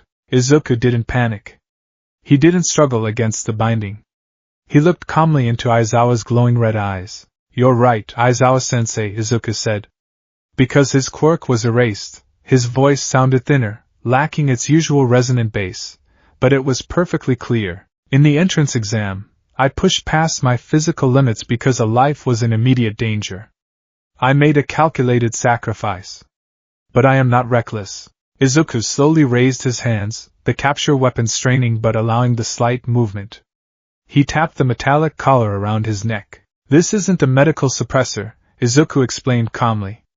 It's a tuning aperture. It allows me to narrow the frequency and amplitude of my voice, focusing the kinetic energy into a localized point rather than an omnidirectional blast. I'm not going to scream. I'm going to create an acoustic cannon. The recoil will be absorbed by the collar and grounded through my stance. Aizawa's eyes narrowed. The kid wasn't shaking. He wasn't making excuses. He had a clear, scientifically sound plan. Aizawa blinked. His hair fell, and his eyes returned to normal. The capture weapon slithered off Izuku like a snake, returning to Aizawa's shoulders. Show me, Aizawa challenged. If you bleed even a drop, you're expelled. Izuku nodded. He turned back toward the field. The world rushed back into his senses, the hum of the wind, the vibrations of the earth. He reached up and twisted the dial on his choker, but he didn't turn it all the way to red. He set it to a precise 75% aperture. He tossed the soft ball into the air with his right hand. As the ball reached the apex of its arc, Izuku cupped both of his hands around his mouth, forming a physical funnel to assist the choker in directing the sound. He drew in a sharp breath. His chest expanded, his diaphragm locking into place like a steel vault. He tracked the ball as it began to fall. Calculate trajectory.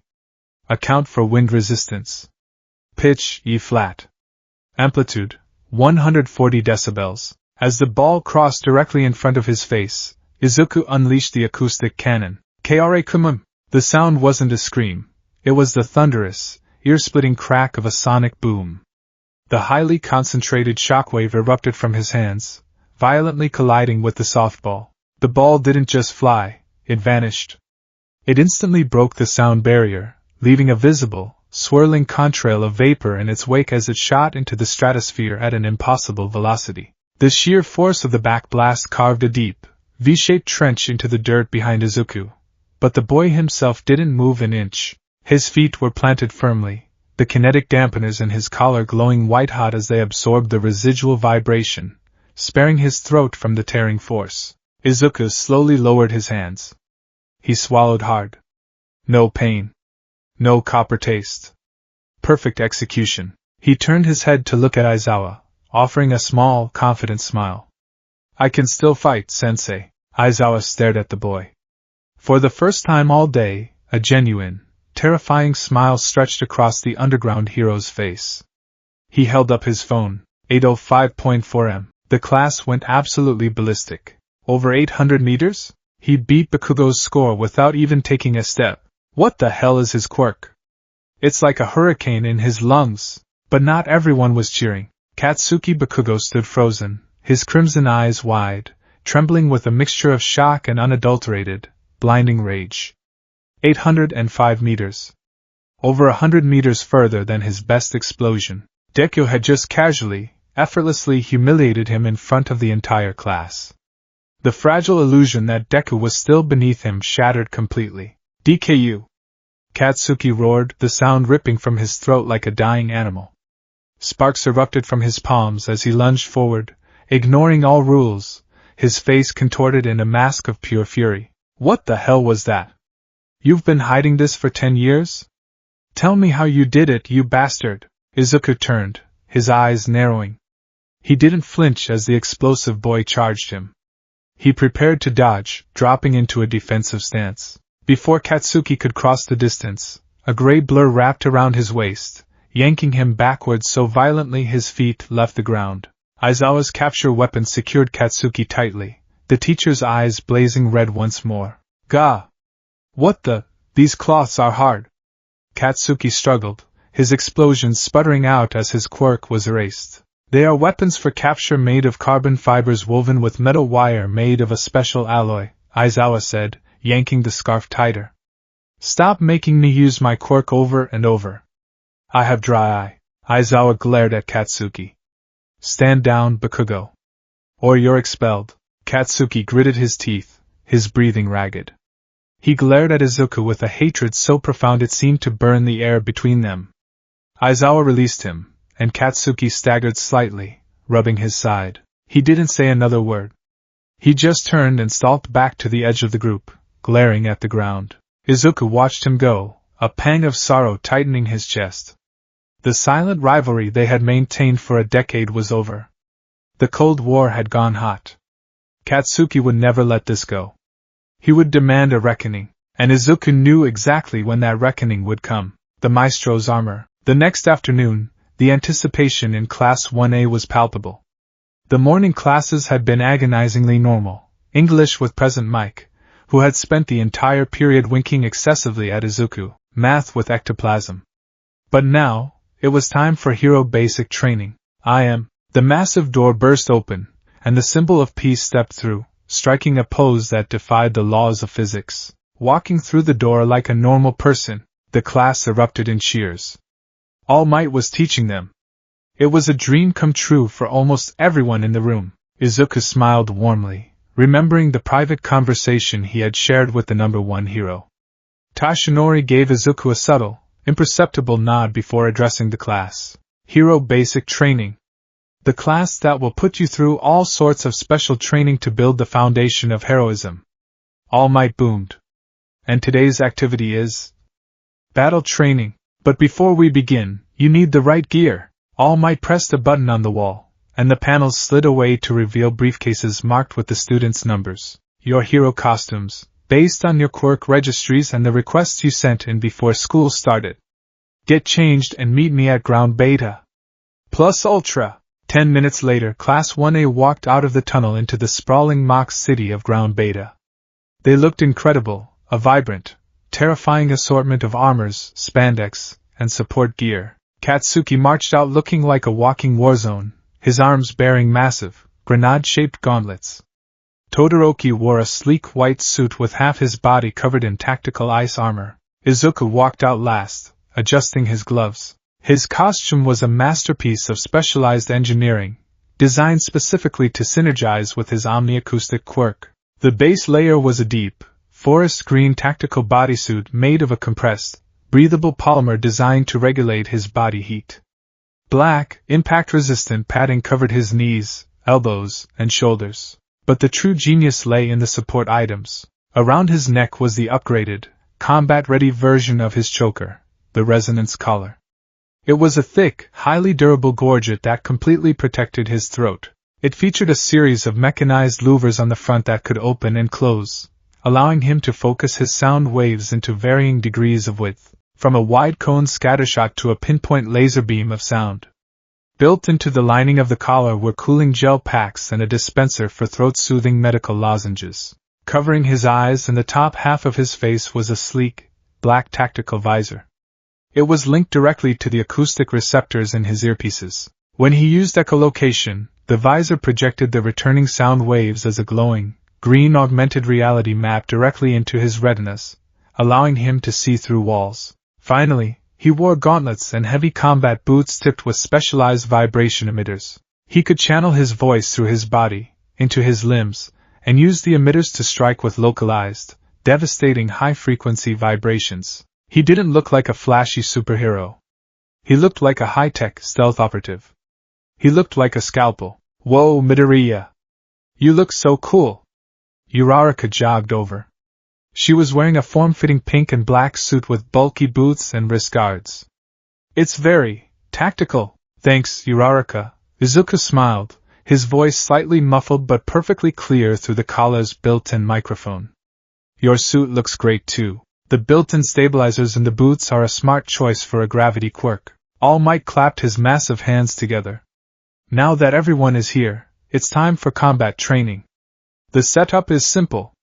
You will be split into teams of 2. One team will play the villains, guarding a nuclear weapon inside a building. The other team will play the heroes, tasked with infiltrating the building and either capturing the villains or securing the weapon within the time limit.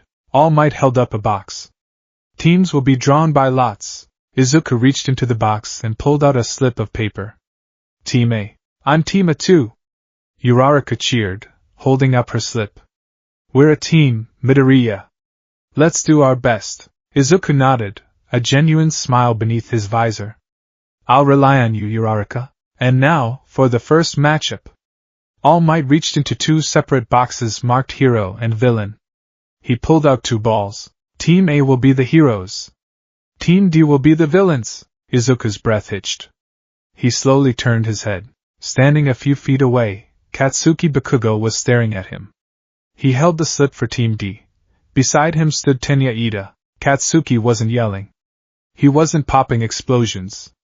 A terrifying, predatory grin slowly spread across his face. It was the look of a wolf that had finally cornered its prey. Villains, Katsuki whispered softly, his eyes burning into Izuku's. Perfect. Izuku reached up and tapped the side of his visor. The lenses glowed a faint green. The silent rivalry was over. The time for whispering had passed. Villain team, go inside and prepare. Hero team, you have 5 minutes before infiltration begins. All Might announced. The vacuum of sound. The mock building was a 5-story concrete structure, a labyrinth of tight hallways, blind corners, and empty rooms. It was a terrible environment for explosive quirks, but an absolute playground for acoustics. Outside, Izuku and Uraraka stood before the entrance. Izuku had his eyes closed behind his visor, perfectly still. He let out a series of low, barely audible clicks from his tongue. Click! Click! Click! The sound waves penetrated the concrete walls, bouncing off the internal structures and returning to him. His visor processed the acoustic data, translating it into a glowing wireframe map. They're on the 4th floor, Izuku said, his raspy voice analytical and cold. Northwest corner room. Ida is pacing back and forth near the weapon. Kaken is, he's not with him. Uraraka blinked. He's not. Where is he? Izuku shifted his focus, sending a pulse to the lower floors. He's on the 2nd floor. Waiting near the main stairwell. He's planning an ambush. He doesn't care about the objective. He only cares about fighting me. Uraraka looked worried. Bakugo is really intense.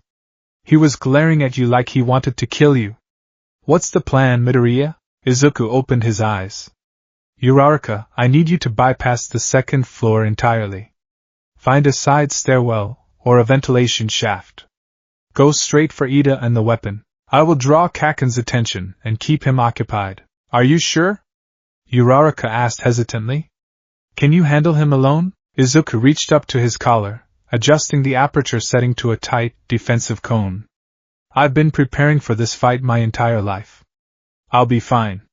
Just secure the objective. A buzzer echoed through the city. Hero team, infiltrate. Izuku and Uraraka slipped through a 1st-floor window. The interior of the building was dark and dusty. They moved silently down the hallway, reaching the main stairwell. Izuku gave Uraraka a nod. She activated her quirk, touching herself to become weightless, and floated silently up the center of the stairwell, bypassing the 2nd floor entirely. Izuku took the stairs. He walked deliberately, his heavy combat boots echoing softly against the concrete. He wasn't trying to hide. He was issuing a challenge. He reached the 2nd floor landing. The hallway stretched before him, cast in deep shadows. Click! The echo returned instantly. The air pressure shifted dramatically from the corner just 10 feet ahead. Izuku ducked. A massive, blinding explosion ripped around the corner. The sheer concussive force of the blast shattered the remaining windows in the hallway, sending a shockwave of heat and debris crashing over the spot where Izuku had been standing a millisecond prior. From the smoke, Katsuki Bakugo emerged. His teeth were bared in a feral snarl, his gauntlets smoking. "Nice dodge, Deku," Katsuki growled, raising his right hand, sparks dancing violently across his palm. "But you can't run forever.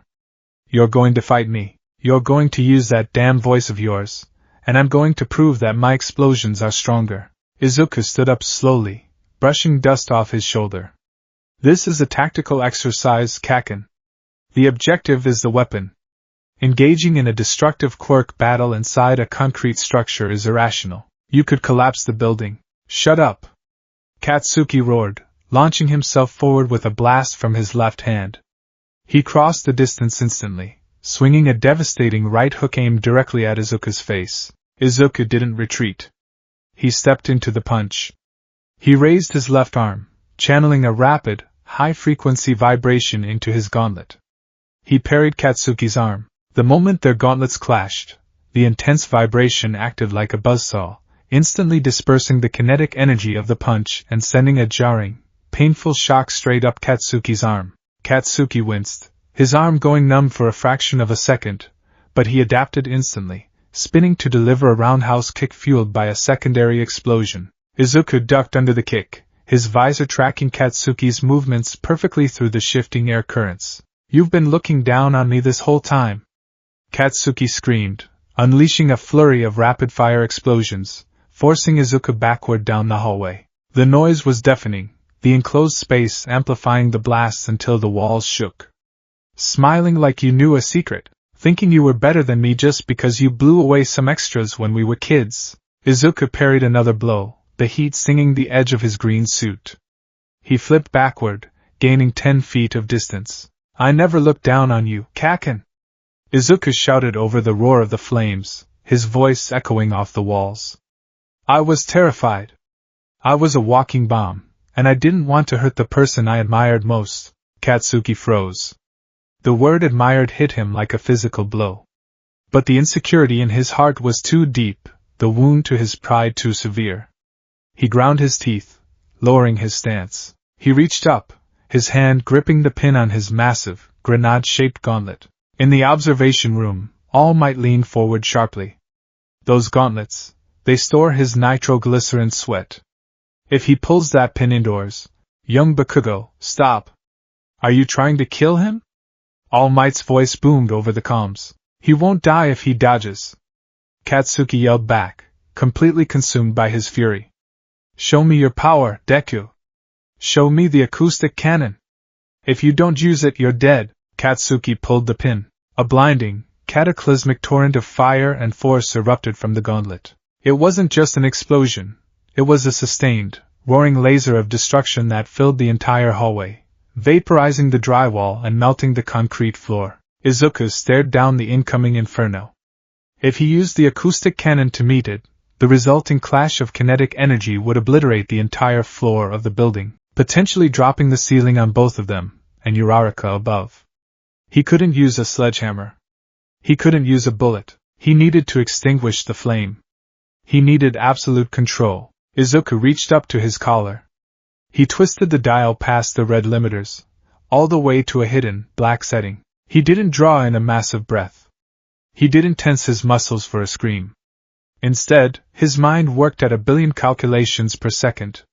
He listened to the roar of the explosion. He analyzed the exact waveform, the frequency, the amplitude of the blast. And then, Izuku emitted the anti-sound. He hummed a note. It was the exact, mathematically perfect inverted frequency of the explosion. The two sound waves collided in the center of the hallway. Physics dictates that when a sound wave meets its exact inverse, they cancel each other out completely in a process called destructive interference. But Izuku pushed it further. He amplified the inverted wave, pushing it outward like a dome, engulfing the entire hallway, engulfing Katsuki Bakugo. Suddenly, the world broke. The roaring explosion vanished. The fire still rushed forward, the heat still blasted against Izuku's kinetic-absorbing suit, but there was no sound. The blast dissipated harmlessly against the acoustic vacuum. Katsuki staggered forward, his eyes wide. He fired another explosion from his hands, a flash of light, a burst of heat. But zero sound. Katsuki gasped. He tried to shout. He felt his throat move, felt the air leave his lungs, but he heard nothing. The ambient hum of the building, the ringing in his ears, the sound of his own heartbeat, it was all gone. He had been plunged into an absolute, suffocating void of sensory deprivation. Panic, raw and primal, seized Katsuki's mind. The human inner ear relies heavily on fluid and sound pressure to maintain equilibrium. Without any auditory feedback, Katsuki's brain lost its sense of spatial orientation. The floor felt like it was tilting. The walls seemed to spin. Vertigo hit him like a freight train, and he stumbled sideways, crashing heavily against the wall. He couldn't even hear the impact of his own body. Through the silent void, a green shadow moved. Izuku crossed the hallway in total silence. To Katsuki, it looked like a horror movie. Izuku moved with terrifying, fluid grace. Katsuki flailed blindly, firing another silent explosion in Izuku's direction. Izuku slipped under the blast effortlessly. The lack of sound didn't disorient Izuku. His brain was hardwired to process the vacuum. Izuku stepped inside Katsuki's guard. He coated his right gauntlet in a high-frequency vibration, a localized hum that didn't break the vacuum but vibrated the air molecules on a microscopic level. Izuku drove his palm directly into Katsuki's solar plexus. The impact wasn't concussive. The vibration bypassed Katsuki's abdominal muscles entirely, striking the diaphragm with surgical precision. Katsuki's eyes bulged. All the air left his lungs in a silent gasp. His body went entirely limp, his nervous system momentarily short-circuiting from the precise vibratory strike. He crumpled to the ground, unconscious before he even hit the floor. Izuku stood over him. He pulled a strip of white capture tape from his belt and wrapped it securely around Katsuki's wrists. Izuku reached up and clicked his collar back to the green setting. Instantly, the world flooded back in. The crackling of residual fires, the hum of the building, the distant sound of combat from the floor above. Midoriya! Uraraka's voice crackled excitedly over his earpiece. I got it! I secured the weapon! Ida was totally distracted monologuing. Izuku smiled, his chest heaving as the adrenaline slowly began to fade. He looked down at Katsuki's unconscious form. Good job, Uraraka, Izuku rasped. Hero team wins! All Might's voice boomed over the speakers, echoing through the mock city. The aftermath and the apprentice. In the observation room, Class 1A was dead silent. They stared at the monitors, completely unable to comprehend what they had just witnessed. They had seen Bakugo unleash a lethal, building-destroying attack. They had braced for the impact. And then, the audio feed on the monitors had completely cut out. The fire had fizzled, and Izuku had dismantled the class's most aggressive fighter with a single, soundless strike. What just happened? Kirishima whispered, his eyes wide. Did the cameras break? The sound just stopped. It wasn't a malfunction, Todoroki said slowly, his mismatched eyes fixed on Izuku's form on the screen. Midoriya nullified the sound of the explosion. He created a vacuum. Bakugo uses the sound and pressure of his blasts to orient himself in the air. By stripping away his hearing, Midoriya destroyed his equilibrium. It was a flawless tactical takedown. All Might stood frozen at the podium. He had expected a clash of titans. He had expected to step in and stop them. Instead, he had watched Izuku dissect Bakugo like a surgeon. Power without absolute control is a liability. You showed absolute, masterful control. Tashinori smiled broadly. An incredible display of situational awareness and quirk mastery. Midoriya identified the structural risks and neutralized his opponent without causing unnecessary collateral damage. 10 minutes later, Izuku walked back into the observation room. He looked tired, his throat aching slightly from maintaining the anti-sound, but he was uninjured. The class immediately swarmed him, showering him with praise and questions about his quirk. Katsuki, who had been woken up by Recovery Girl's bots, stood in the corner, his head down, arms crossed. He didn't look at Izuku. The defeat was absolute. There were no excuses. Izuku caught Katsuki's eye for a fraction of a second. There was no gloating in Izuku's gaze. Only a quiet, respectful acknowledgement. The silent rivalry was over. A new, much louder one was about to begin. Later that afternoon, the sun cast long, orange shadows through the windows of the UA faculty staff room. Aizawa sat at his desk, exhausted, trying to grade papers. He had barely gotten through 3 essays before the door to the staff room was kicked open with dramatic flair. President Mike practically vibrated into the room. He didn't have his directional speakers on, but his sheer presence was overwhelmingly loud. He marched straight to Aizawa's desk, slamming his hands flat onto the wood. Shota. Mick's voice was deadly serious, devoid of his usual radio DJ persona. Aizawa didn't look up from his papers. Go away, Hizashi. I have a headache. I saw the tapes, Shota, Mike said, leaning in closely. I saw the combat training footage. The kid. Midoriya. Aizawa sighed, setting his pen down. I figured you would. It's an acoustic quirk. It's in your wheelhouse. Wheelhouse? Shota. He used localized phase cancellation to create a total sensory vacuum in a combat scenario.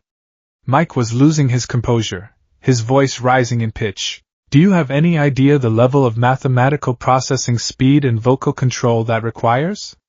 I can't even do that. My voice is just a sledgehammer. That kid, he's Mozart. Aizawa rubbed his temples. What's your point, Hizashi? President Mike grabbed Aizawa by the shoulders of his jumpsuit, shaking him slightly. Give him to me, Shota. Mike begged, his eyes wide behind his orange glasses. Let me take him on as a personal apprentice. I can teach him. I can teach him close-quarters acoustic combat. I can help him refine his support gear. He's a prodigy, Shota. If you let him figure this out on his own, he's going to blow his own head off. Aizawa slapped Mick's hands away, glaring at his old friend. He's my student, Hizashi. I am his homeroom teacher. I am responsible for his development. I know, Mike pleaded. And I'm not trying to step on your toes. You teach him how to be a hero. You teach him tactics and law. But let me teach him how to use his voice. Please, I have never seen a quirk like his in my life. He could be greater than All Might, Shota. He could be the greatest rescue hero in history. Aizawa stared at Mike. He had known Yamada Hizashi for over a decade. He had never, not once, seen the flamboyant voice hero beg for anything. The sheer, unadulterated passion in Mick's eyes was genuine. Aizawa thought back to the quirk apprehension test. To the terrifying power Izuku harbored, and the fragile, scarred throat that contained it. The boy needed specialized guidance. Aizawa could erase quirks, but he couldn't teach a kid how to sing. Aizawa sighed a deep, bone-weary sigh. He reached into his desk, pulling out a transfer requisition form. Fine, Aizawa grumbled, slamming the paper onto the desk. You get him for independent quirk counseling twice a week after school, but if his grades slip, or if you teach him how to be as annoyingly loud as you are, I will erase both of your quirks and expel him. Am I clear? President Mick's face lit up like a supernova. He pumped his fists in the air, barely containing a triumphant scream. You won't regret this, Eraser. Mike cheered, grabbing the form and doing a dramatic spin toward the door. The maestro and the apprentice. We're gonna make beautiful music together. Yeah.